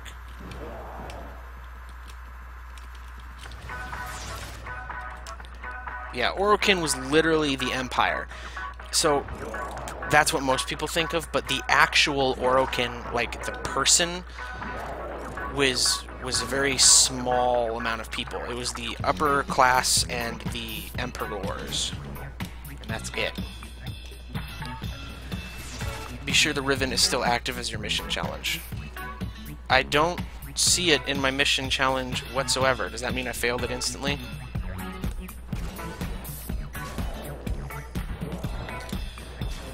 Oh no, it's still active. Oh, it cycles through them, that's right. I haven't unveiled a Riven in a long time, because normally I don't get Rivens. This is a fantastic new tile, and I'm super glad they added it. It's a remix of an old tile that you used to fight the Jordis Golem on. I enjoy it a lot. Fuck shit! Of course! I didn't notice it was a fucking... whatchamacallit. I didn't notice it was a goddamn fucking nullifier. Ugh, this is a stupid fucking objective. I hate the Riven objectives, how they're random.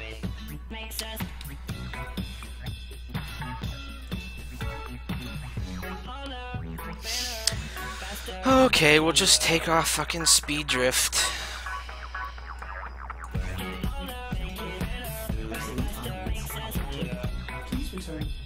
Do it again. And we'll do it cheesy this time. Wait, can't be spy. What's this one?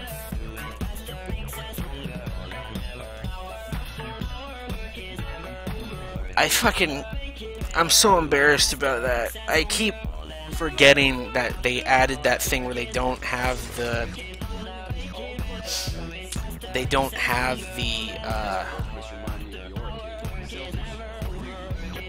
God, words. They don't have the bubble until they've been triggered. And while on the one hand that makes it awesome for 90% of spies, it still throws me off because I'm expecting to see a giant blue bubble on the horizon.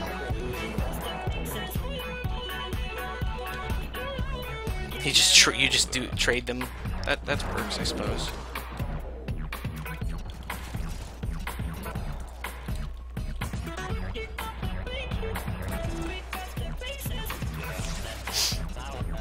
Yeah, surprise bubble, exactly. Let's use my Furious. I love these bad boys. They have the ribbon on them after all. I have no doubt in my mind that whatever this ribbon is, it's going to be trash.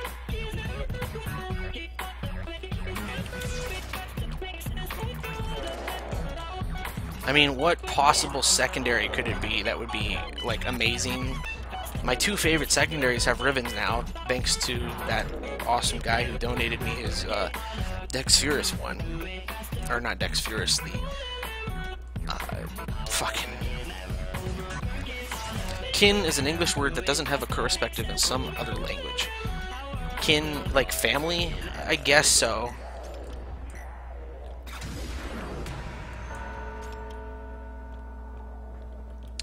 If it really has no direct comparison, that's interesting. I didn't know that.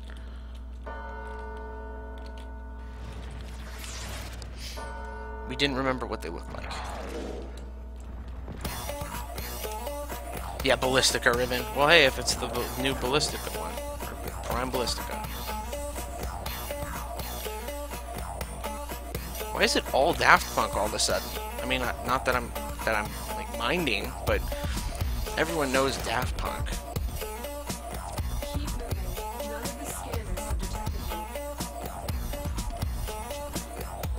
Grab your long gun. Grab your sword. 'Cause we're playing Warframe.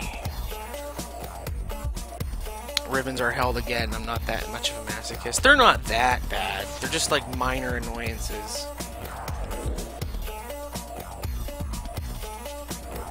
See, what I'm mainly worried about right now is that Ice Skater with invisibility nullification is gonna, you know, moonwalk his way into frame.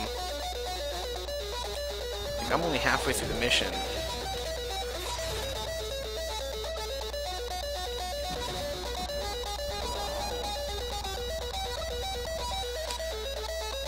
Kin and kindred are the sum of your choice friendships and family ties. Yes. So I suppose if you mean in that exact specific usage of the word, yeah.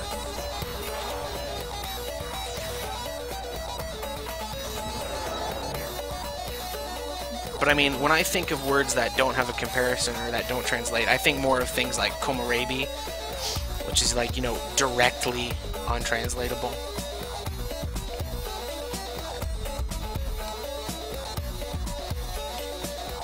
Hold on.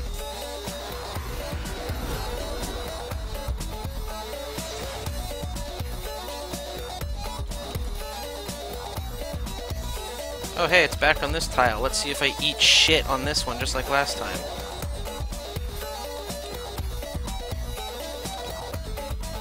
I wish weapon switching was faster. That's something that DE has been very stubborn on for reasons that I think are very flimsy. Oh, okay, see, exactly like that. Combos, I like them, I love them, and I don't think their invisibility nullification thing, or their nullification field is that big of a deal, despite its lack of visual, whatchamacallit? This Daft Punk song is aerodynamic. It's probably my second or third favorite Daft Punk song. My favorite is Digital Love, because, I mean, come on. But the D has been very stubborn on changing weapon switch speeds for reasons that they haven't really been clear on. They've just kind of left it at, no, we don't want to. And that's about the extent of their justification. I mean, unless I'm forgetting some discussion they had. Sorry I'm not looking too much at chat. It's just because I don't want to do this fucking shit again. I'm watching for combos. Hiccup. They haven't explained it, why they don't want there to be... wow, more Daft Punk. I think the shuffle function broke because YouTube is trash.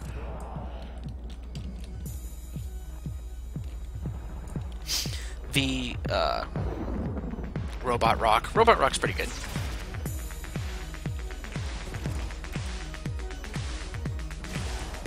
It's a bit repetitive.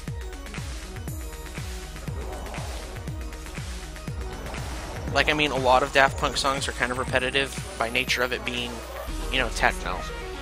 But, or electronica, whatever you want to, how pedantic you are on that.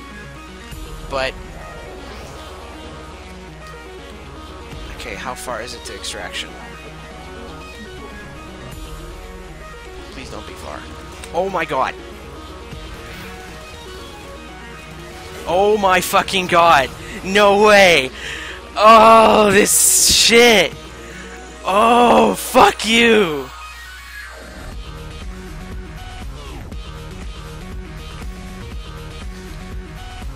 Oh my god. Unfucking believable. This is so dumb. Fuck. Oh. Christ.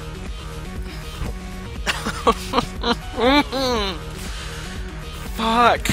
Like, I love the Corpus, and 90% of the time, I think that the problems people have with them aren't that big of a deal, like power nullification and area denial and all that shit.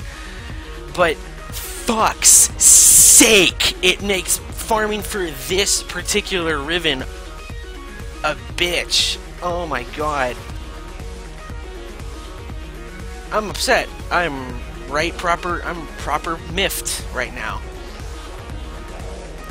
And the problem is go to Sedna. Yeah, you're right. I forgot it could be. It doesn't have to be specifically Corpus. Let's do that. Yeah, Grenier. I forgot it could be Grenier. Ugh. It's because I love the Corpus so much. All right, let's go to the.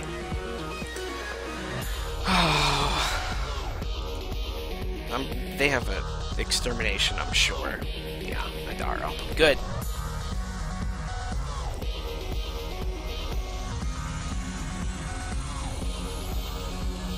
That I'm tired video. I don't know what that is. I don't know what the I'm tired video is. There is a large platoon of Unless you're talking about the video I did a long time ago, where I bitched and cried about being a terrible artist or whatever. And don't get me wrong, I still fully believe everything I said in that video. My opinion on that hasn't changed, but I have learned better than to share it with the internet, who does not give a single solitary fuck about my mental state, and thus it is in mine and their best interests not to share. But again, I'm not sure if that's the video you're talking about.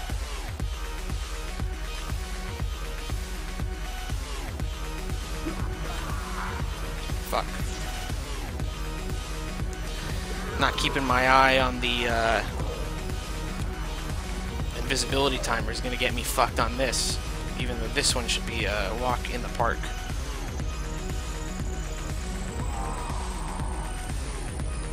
Yeah, the taking damage one, you just go to someone that doesn't affect your shield or health directly. It sucks that a lot of these Riven challenges aren't really challenges, and it's like, play a mission with this specific build, you fuck. If you want your shit weapon to get 300% critical damage minus 200% critical chance. Oh, you're talking to Cover Up about his video where he was not wanting to do more stuff. I see. Well, again, I'm sure Cover Up can sympathize with me in the regards that it's probably best not to share your personal opinions with the internet because the internet doesn't care. Internet doesn't give a fuck. Man, more Daft Punk. Yeah, the shuffle function just straight up broke. After this one, I'm gonna Alt-Tab to fix that. Because I like Daft. Oh my god, this room is happening.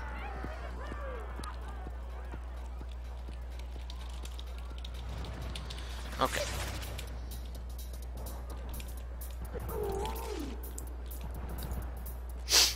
Last Dragonborn said something that I'm tired video was super cringy though.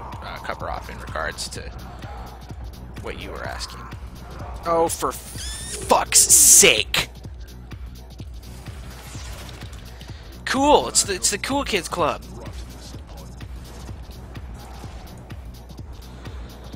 Awesome.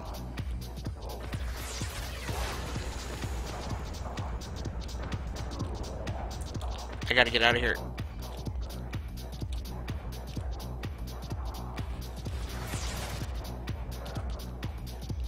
Do these count towards extermination targets? They do. And let's kill them because I hate the Arbiters. They're fucks.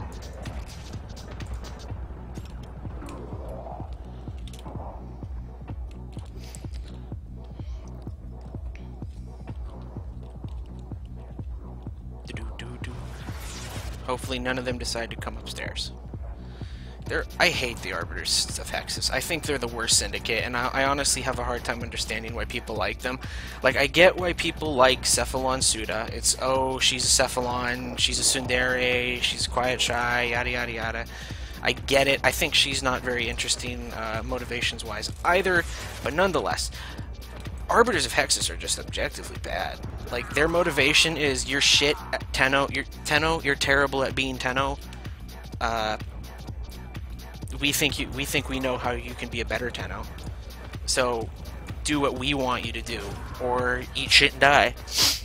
And I think that's like, I think a lot of people don't really get that that's their whole motivation, and they just see, ooh, cool dudes sitting in a meditation pose. They're awesome.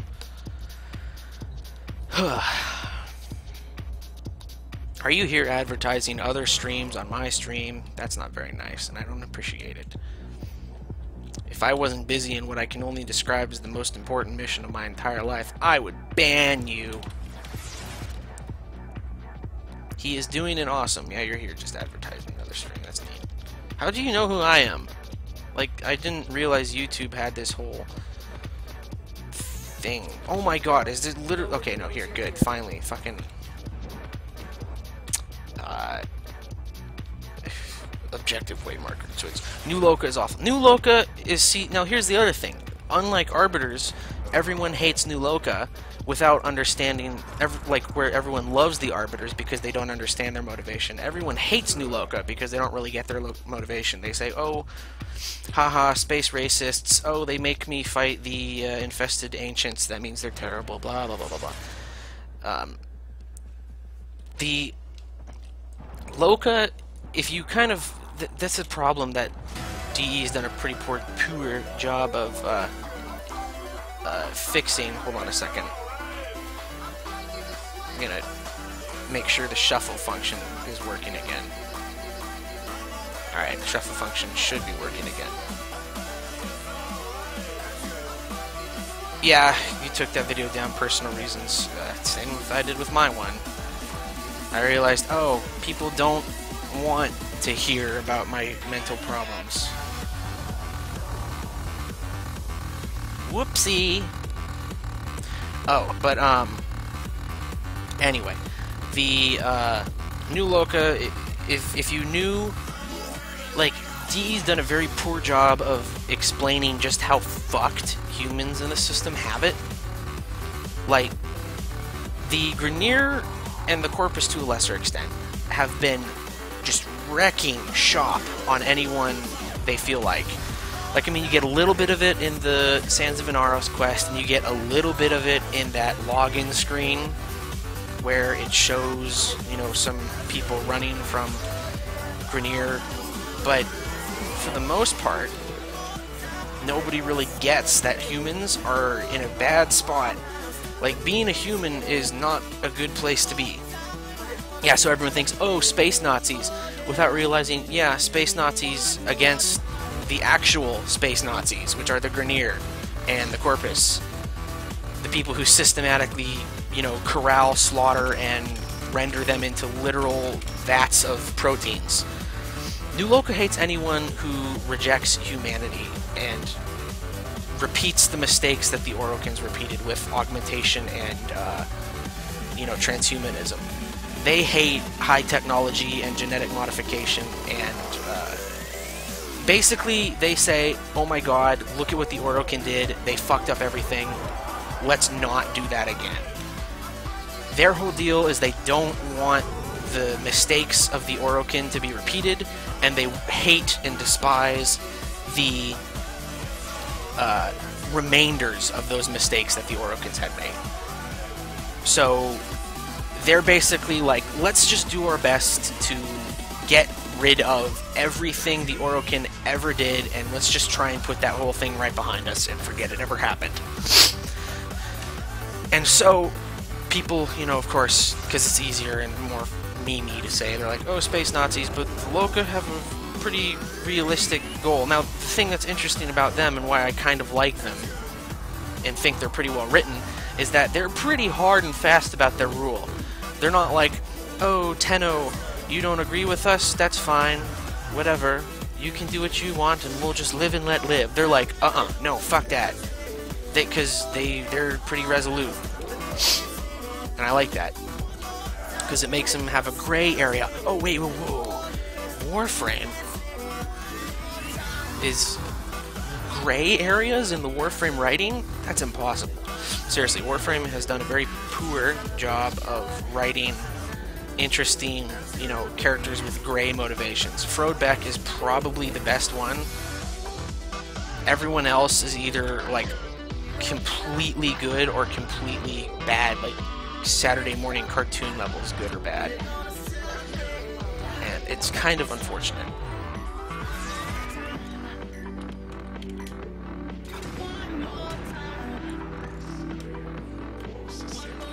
Alright, let's get out of here and stop fucking around.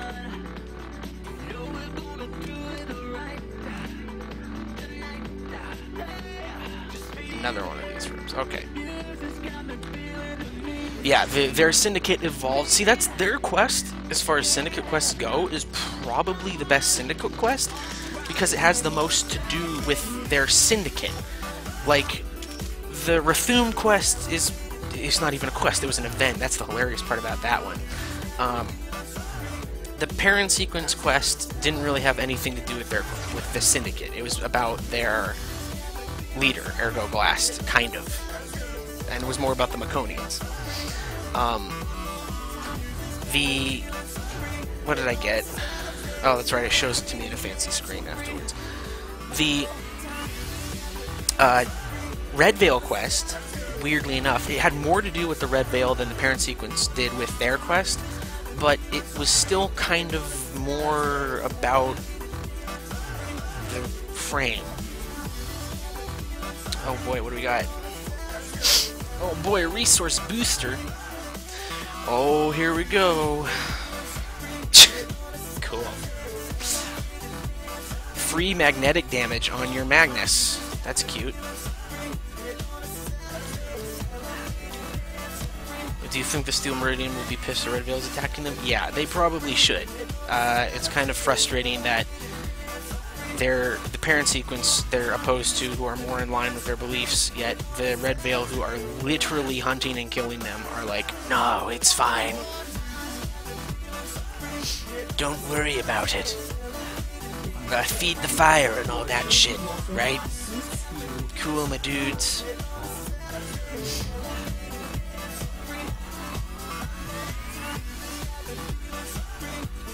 Better Riven than all your Rivens, yeah. Oh, Zeneric, I still only have 12,000. Fuck's sake.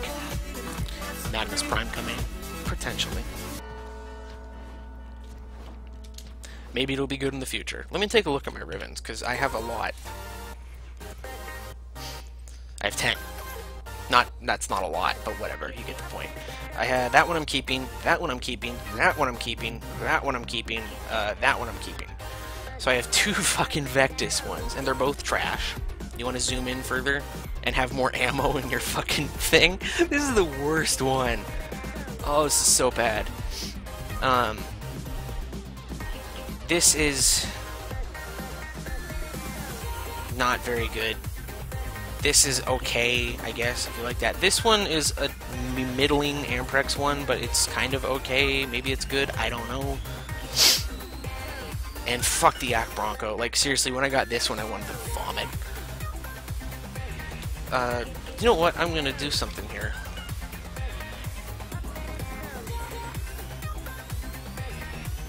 Let me get my Vectis Prime. I'm pretty sure it has a trash build because I don't like Vectis.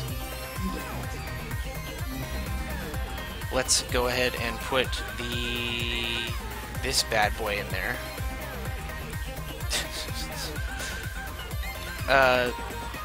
Plus ammo maximum. Now see, ammo maximum, I'm pretty sure ammo maximum and capacity are different, which sucks. But if you want a hell of a lot of Vectis ammo, I suppose. Let's go ahead and pump this bad boy all the way up.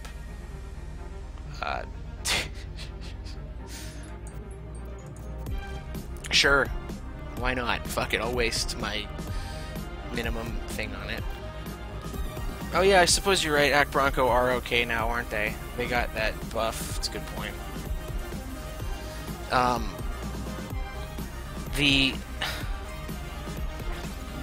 like Yak Bronco Prime. I do like Yak Bronco Prime.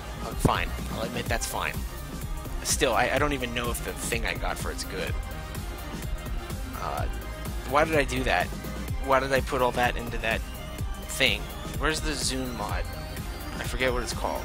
Eagle Eye. Here we go. There we go. 40% zoom.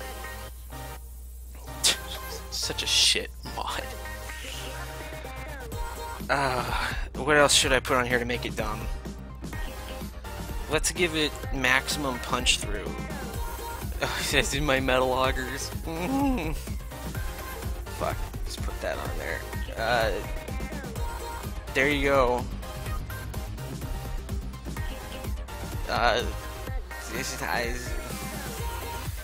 What else can I do to make this thing absolutely horrible?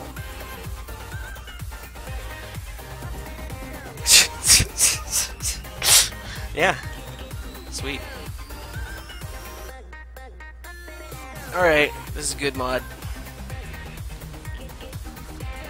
You haven't done the War Within yet, cover up? You should do the cover up, or you should do the War Within.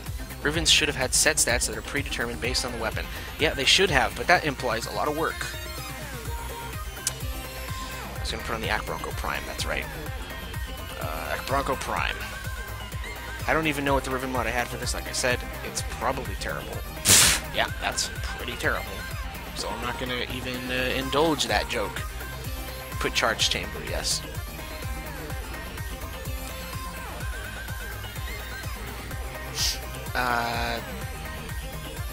Fucking, my brain is not in a good spot. I don't, like, I lose, I'm not used to talking and playing at the same time. Speaking of which, I might play, Keystone, The Amazing Eternals. That game exists and is in open beta now. Make it max reload speed, yeah, I'm gonna go do that. Let's, take off Serration. You don't need that. Fast fire rate, that'll do. Where's fast hands? Can I afford both? I sure shit fucking can. There we go. Has a 0.5 second reload speed, fires. Oh. Yak Bronco's Rivens go for a pretty penny. I might sell it because I need platinum. What's the alert? It's a defense. Orokin defense. Yeah, sure, fuck it. Let's go do that. The last song name was Romanesque from the Parasite OST. This song is Meduse from the Infected Mushroom. Your frame looks sexy as fuck. Thank you. The enemy is Oh, you haven't played as operator yet, Cover Op? That's a good point. Let's do operator only mission. Aren't many quests locked behind the war within? A couple are. Keystone is a lot of fun, but I'm not sure if I'm going to stream it because the optimization is pretty poor, and I can't run it on my computer at all. Like, I can run Warframe on max graphics and get pretty decent frame rate all the time. Keystone, I can barely run on minimum with a smaller resolution, and I can barely keep up at 60. And if shit gets crazy in that game, which it often does, my game explodes. So I don't know if I'll be streaming it because it looks ugly as fuck. My computer can barely handle it, and there's some changes that need to be made to that game. I want to dump 250 on it for the Grandmaster because I've been saving up for that because they said they were going to do a Founders, and they have. But the oh fucking god, the whoopsie.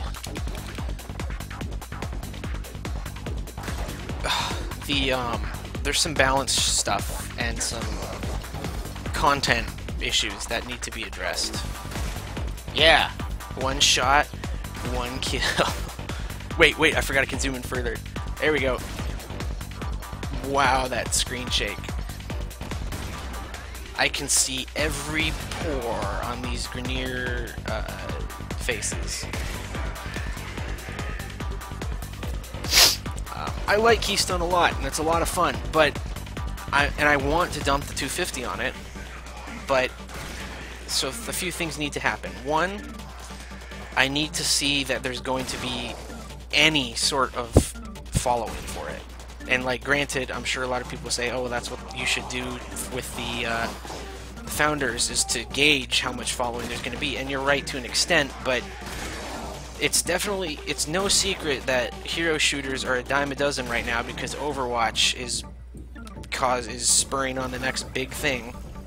I hate that Overwatch exists because it does exactly that to the market. And yeah, Persona ship. Oh my god.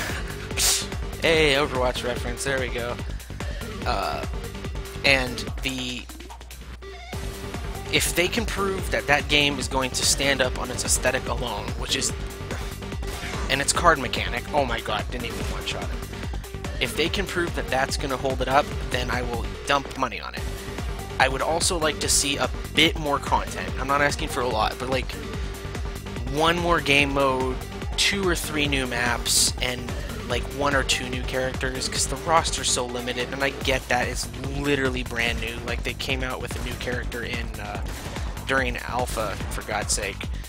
But it's pretty lacking right now, even with all that in mind. This is horrible, by the way. This is not a fun experience. I would not describe what's happening right now as enjoyable. It's quite jarring. I'm sure this would be cool in Plains of Eidolon, so I'm going to hold on to this ribbon. It's going to be super good. Alright, target acquisition. Do you see anyone? I see him. Target spotted. Take him down. You can't hide behind cover. I am, boom. Yeah, I'm so good at this game. Yeah, I also hate Overwatch. And I put a lot of time into that game. I put like 400 hours, and that's 400 hours more than I should have. So I'm not gonna say was, because I still like it. I am a big fan of TF2, because TF2's a decent game. TF2 has a fuckload of problems. Like, whoever the fuck thought random crits was a good balance idea seriously needs to... Let's not go into hyperbole here. The fact that they thought random crits was a good idea is baffling to me. And same thing with damage spread and such. And they fixed damage spread, but they still haven't fixed random crits on pub servers, and then they did the other thing, blah, blah, blah. That's besides the point. We're talking about how much I hate Overwatch right now. I'm a huge fan of TF2. So when Overwatch showed up, me and my friends, who are also good fans of TF2, thought to ourselves, this is going to be the thing that fixes TF2's problems. It's going to be TF2 killer. And we played it, and it was quite fun for a good portion of time. And then, after a while, we started to realize that that game is brain-dead, baby mode simple, and it's the most cancerous community I've ever had the displeasure of sitting with. Like, it's just like this, they're so saccharine, but at the same time, like, they're the most cancerous. Like, the moment I quit playing Overwatch was I had a really shit game where this guy was like straight up screaming at me and Mike and calling me all sorts of expletives, and so I quit to take a break and go look at the Overwatch subreddit. And the top post on the Overwatch subreddit was, wow, Overwatch has the best community I've ever played with. You guys are all so nice, and it had like 50,000 upvotes. And I'm like, I can't stand this level of hypocrisy. Now that's besides the point, because I also had numerous issues with the game. Oh yeah, if I could get all the time back I spent on video games in total, I would do it in a heartbeat, but I can't, and thus I keep playing them. The balance issues with Overwatch. So Overwatch's gameplay loop can easily be described as such. Pick the meta loadout, go to choke, because there's always a choke. There are no maps in Overwatch that do not have a choke.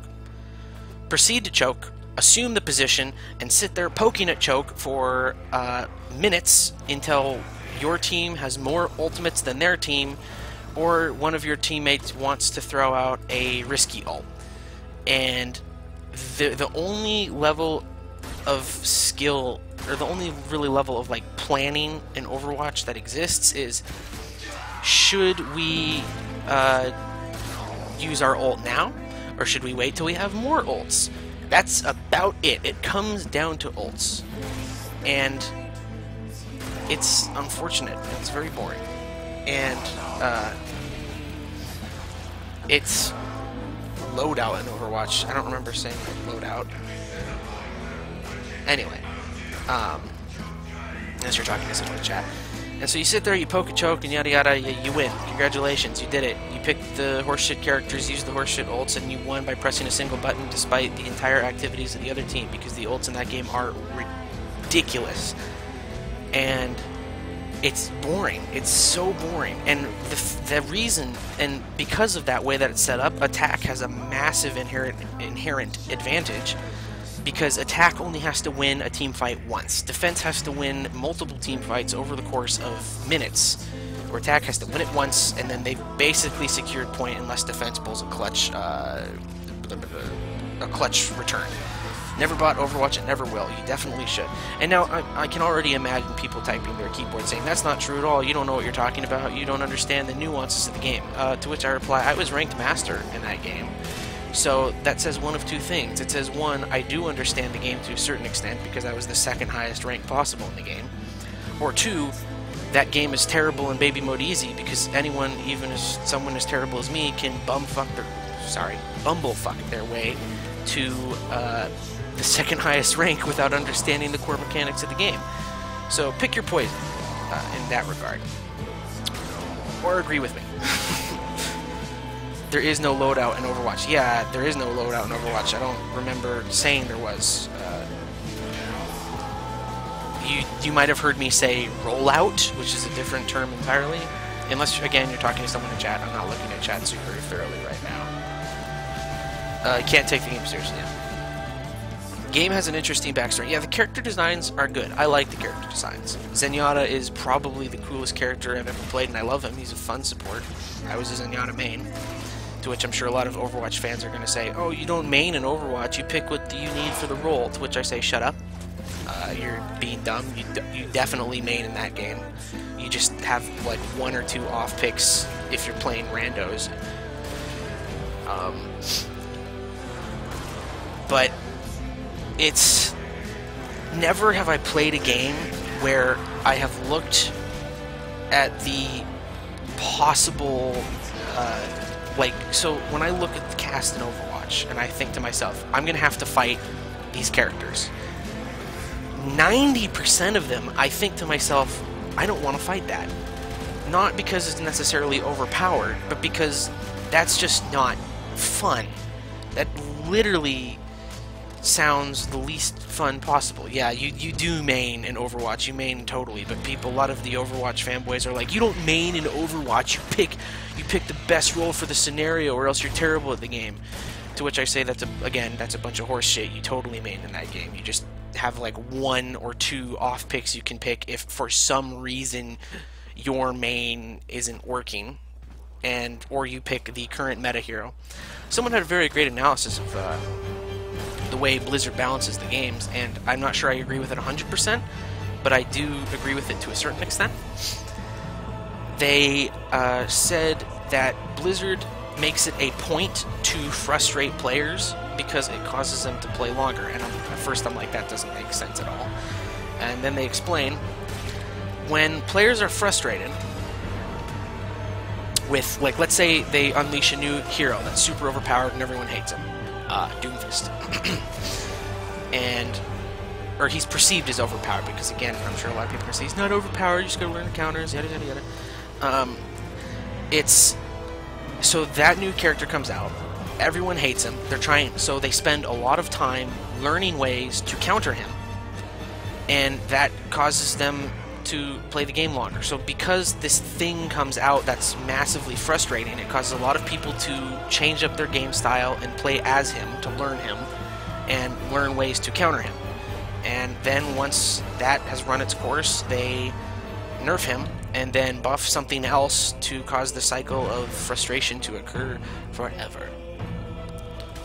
Yeah, TF2's backstory is hilarious. Those comics are amazing. I love them.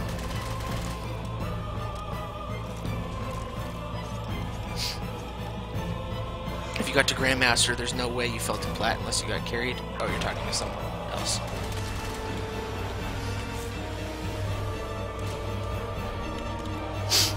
I was not Grandmaster. I was only Master. And I was Low Master, to be fair. I was like the lower third. I can't remember my exact score. But nonetheless, I was Master. And I'm not the best at first-person shooters. I'm not the worst. I'm above average, but I'm not God tier. Both TF2 and for Warframe fashion, yeah. That many problems. It's not my favorite competitive shooter. My favorite is Battlefield Bad Company 2. That game I put a lot of time into, and I was really good at that game. Like, I don't normally consider myself good at many things, but I was really good at Bad Company 2.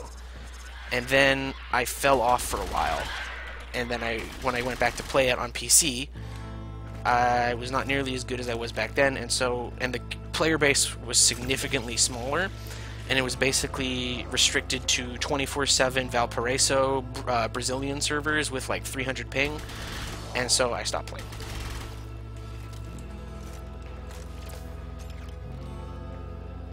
Oh, did my stream go offline again? That's hilarious.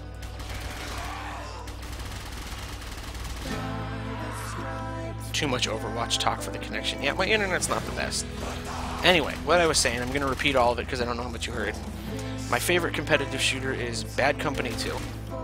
Yeah, okay, you heard a little bit of it. I was really good at that game, really, really good. Fell off for a while, and then when I went to play it again on PC, it was restricted to 24/7, one map, rotation, Brazilian servers with 300 ping, and I didn't have as much fun as I used to. And it was always fucking Valparaiso. Like, Valparaiso's a fine map, but it's not even in the top 3. Like, come on, not even in the top 5.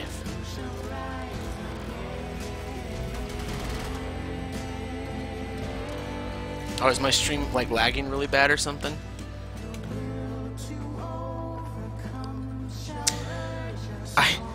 I used to love Battlefield 3. I played that a lot, but I abused the UAV. The UAV was my most used weapon, and I had like 50,000 kills with the UAV, which, if you've never played Battlefield 3, is literally just a dinky fucking box that you fly around and you use it to spot people.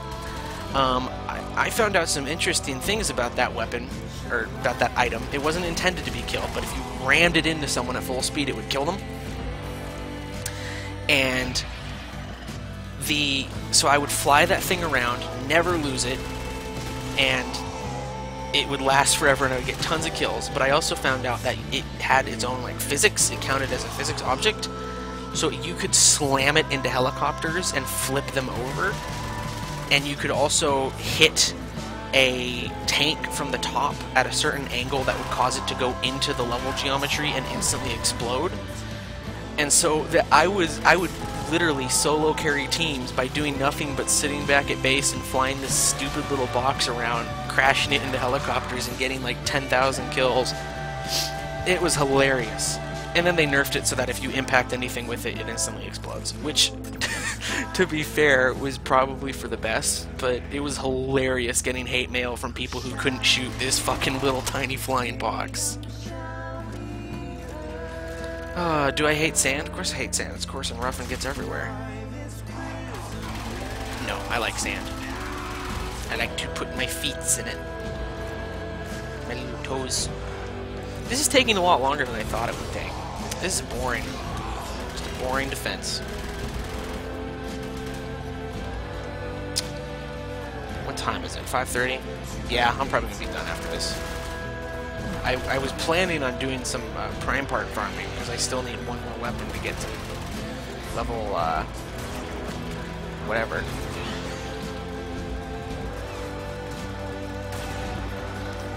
Why would anyone not hate sand? It's coarse, but it's not all sand is coarse. It's really soft, and when it's warm, you stick your feet in it, sit in it. You just never been to a beach, or a good beach. Hello, Mystic HD. How are you? This thing sucks. I hate the Vectis. I hate sniper rifles.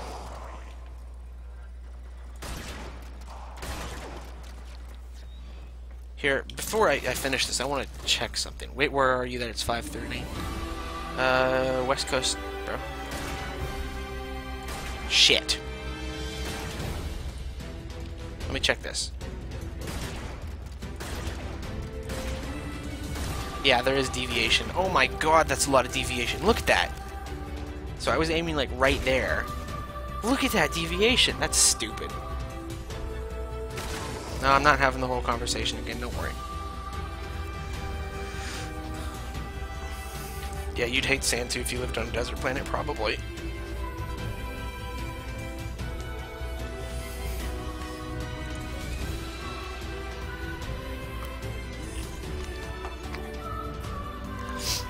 I don't understand why they thought a hipfire debuff for snipers was necessary.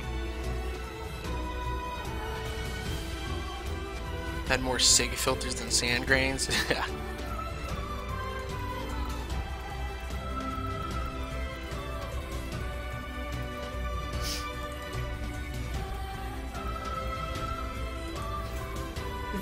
$233, bro. I don't even know if I have any of the prime parts I need, or like any of the relics. Let me check here.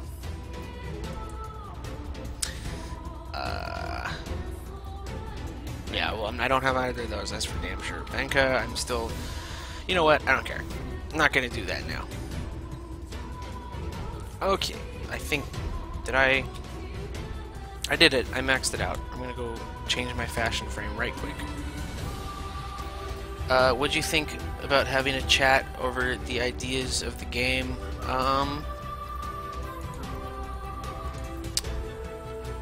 I'm trying to think of a good way to put this. It doesn't... Concepts for Warframe don't really interest me anymore. Back in the day, I would have said, hell yeah, that sounds awesome, but it's gotten to the point where I don't care anymore. Like, not necessarily I don't care about what you have to say. It's just like, it's like, let's talk about this cool stuff that DE will never do. And it kind of depresses me, honestly.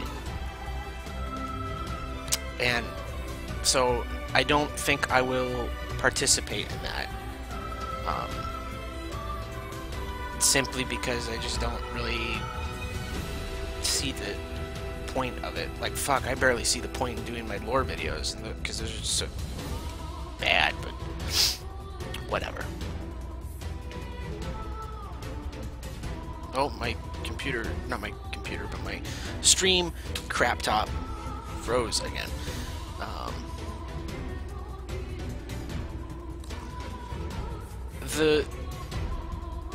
There's some people who do some really, really cool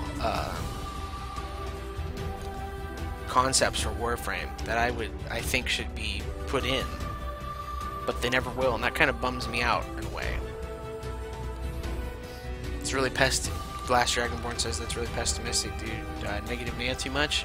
Well, hell yeah. Unless you're talking to Cat Lanier about the watery death trapped. Yeah, the feeling that it's useless. To quote my description, it feels like screaming into the void. Like, you can say all these cool things, but Void doesn't care. Not that I necessarily think they should, but it just depresses me. Zanuka is your future. I love you. Let's read some. Yeah, I like the new PM system. It's fun. Reserve Red. I love you. That one's old. I think that one's old. That one's old. And just ignore you. Deal. Oh, you were talking to me? You said the same thing about cover up? Yeah, well, that's what depression does. Boop a doop a dow. And again, internet doesn't give a shit. And I try not to talk about it. But the internet continues to ask. They say, hey, Stallord, how do you feel about this? And I tell the honest truth because I'm not going to sugarcoat shit and lie to you. And people get upset when I tell it like it is. When I say, hey, I don't feel very good right now in terms of my life. And I feel kind of like committing suicide. And people say, oh, that's terrible. You're an awful person. Stop feeling that way, you prick. You're a piece of shit. And I'm like, okay, well, hey, you asked. Man. My dude. I don't know why I'm going here, by the way. I just kind of wanted to see Lua. I haven't been to Lua in a long time. Yeah, Plains of Eidolon should hopefully make things more interesting, that's for sure. It involves using lore to add new mechanics. Yeah, syndicates, there's a lot that could be done for them that would be really cool, but they have been abandoned. Well, not abandoned, but their current iteration is likely how they will remain for a great deal of time.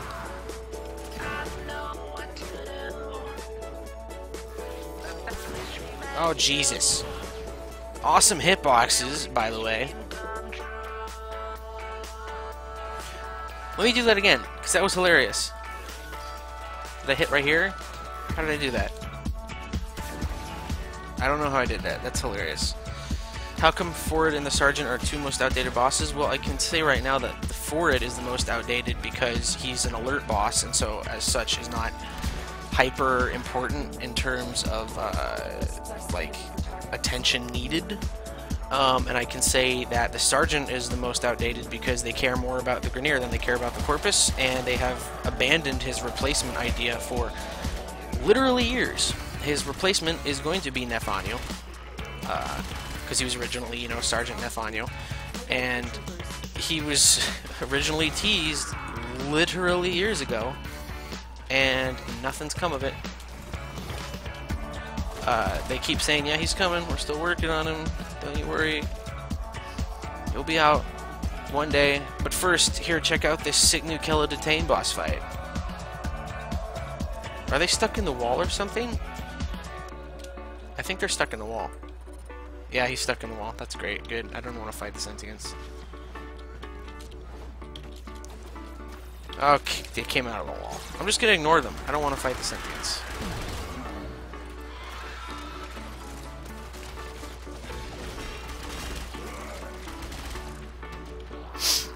Oh, this tile's really cool. This is probably one of my favorite tiles in the game because it has all this greenery. Oh, do they just, like, oh, they do that thing that DE does that not many people know about, but it's hilarious. So, here's a little bit of looking behind the curtain for you. Enemies in Warframe, if you do not kill them, they don't stay there. they are moved forward by the AI director further into the level by a great deal, actually. And like one time, I distinctly remember there was an Eximus, and I got him down to half health and then ran off, not because he was like a threat, but just because I was moving through the level. And then 5 rooms later, that same Eximus at half health, still under the effects of a proc that I had hit him with, appears and just shows up, and it's hilarious. Like, just it's kind of like, I don't know, it's just kind of goofy to hit an enemy and then 10 rooms later that same enemy jumps out like the Nemesis system from fucking Shadows of Mordor.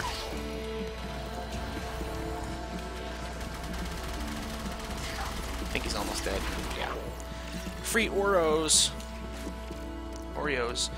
Boss fights give me AIDS in this game. Fehutek moving at Mach 10. Hitbox the size of a penny. Yeah. Vehek has some problems. I don't think he's the worst boss though. Guess which one I think is the worst boss? Got any ideas? I think it's Lephantis. No, you know which one it is. I'm gonna try my best not to ever talk about that again.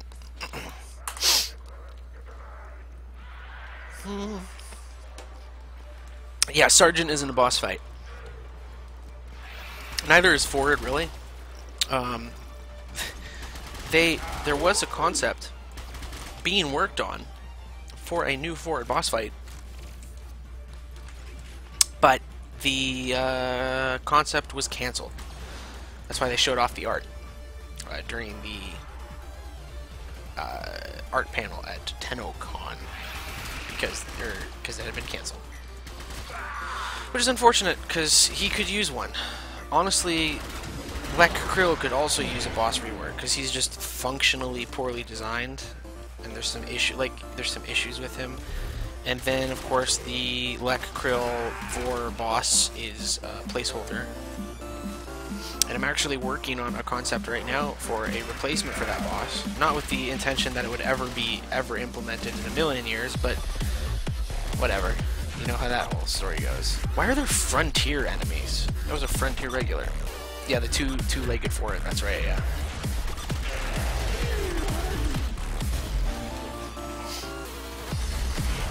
It did look cool.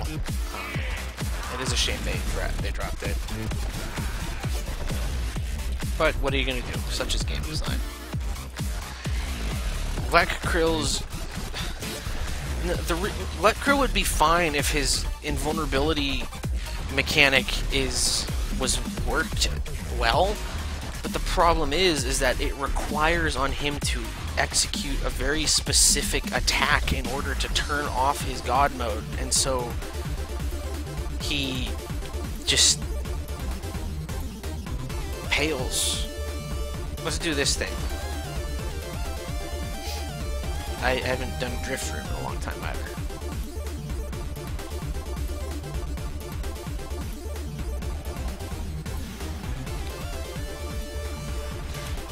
This one's gonna fuck me up. It always does.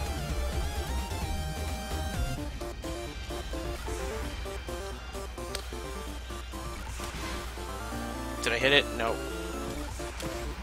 There we go.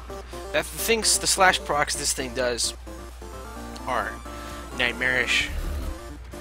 Those things do radiation, by the way. Not many people know that. That's hilarious. Most people think the only ways you can get ratted are those void thingies.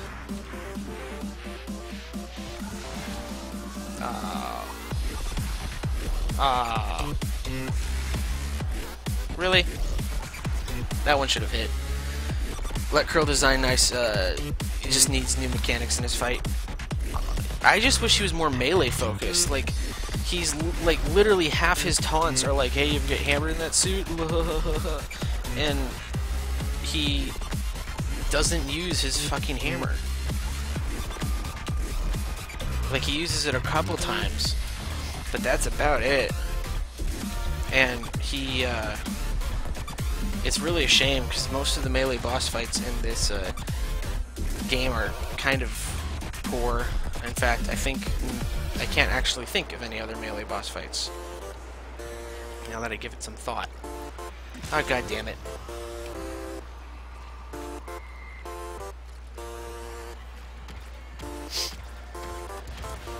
How do you feel about the current trading system and not being able to trade regular resources and money?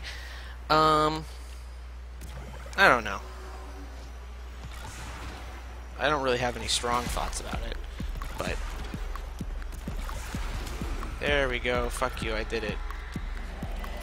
I'm gonna die. Oh, I lived. I think it's a bit odd. I'm not sure why they do that. Thoughts on gated health fights? I think they're fine. Because in Warframe you kill everything in half a second, so giving things a bit of a time lock is perfectly okay. So long as the gating is done in a way that is not frustrating and poorly designed. Unlike the Vahek one, which is exactly that. Til Regor is melee focused. You're right, he is, and he's also incredibly easy. I forgot about Til Regor. I like Til Regor a lot. I wish he did more melee damage. And he wasn't as susceptible to everything. Ambulus was really good. Ambulus is probably my favorite boss in the game because the challenge requires... See, that boss is great because it doesn't make the win-lose scenario doing damage to the thing or taking too much damage. It literally makes it you have to do a specific task in tandem with the boss fight. And so, like, it makes it interesting because players, no matter how well kitted they are, can lose if they fuck up.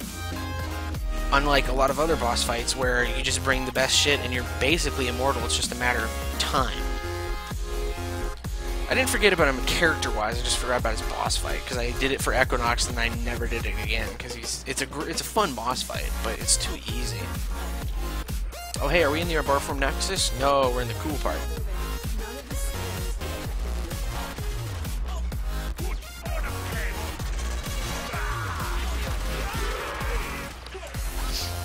The Sergeant is the best. Yeah, I love the Sergeant. I'm kind of upset that they're going to get rid of him because his lore is kind of cool.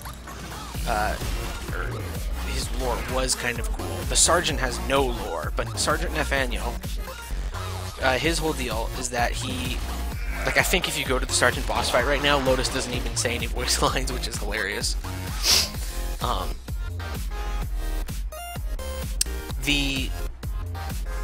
Let's go talk to Ballas. Hi, Ballas.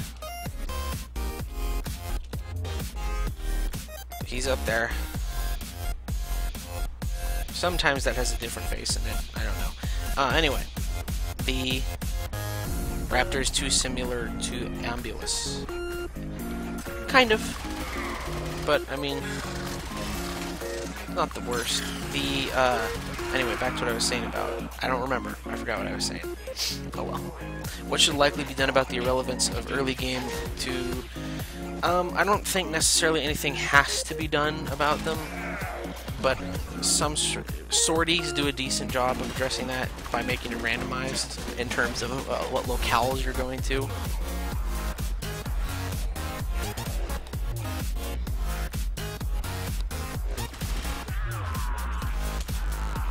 I don't think anything necessarily has to be done, though. There's nothing on the early planets aside from Earth that is unfortunate in its absence.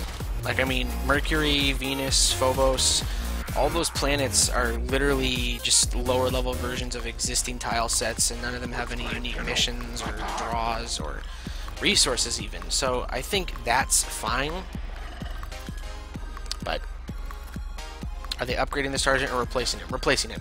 Oh, the old Sergeant's lore was that he was a dude who kind of got pissed off, not pissed off, but he kind of hijacked the rail system there, and he was like sent to guard it, and then he overtook it, and then he used that power to trade 10 cryopods he found, and the Corpus really couldn't do anything about it because he was in control of the rail, so they're just like, fine, fuck it, just don't go too crazy down there, and I thought that was fun. But they have now changed it. Sergeant is so forgotten. Yeah, he's being replaced. No, he's being straight up replaced. Oh my god. Oh, okay, I thought it was a weird name for a second. Who's shooting down there? I don't even see it. Oh my god, that jump. Yep, okay. What do you think about the Kuva Fortress and how worthless it is? I don't like the tile set. I explained why I don't like it in the last stream. It's too cramped and unnecessary.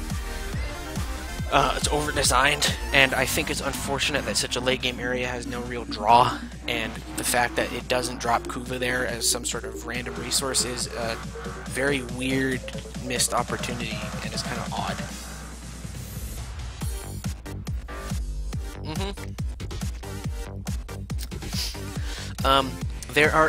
Apparently the rumor is that the next open world section will be on Venus, so that will help address that issue in the same way that Cetus is helping address bringing back players to Earth.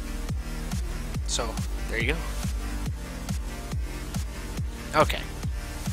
I'm done. This stream's been kind of bleh. Oh well. Anyway, thank you for watching. I don't know when I'll do another one. Don't know when I'll put out the thing.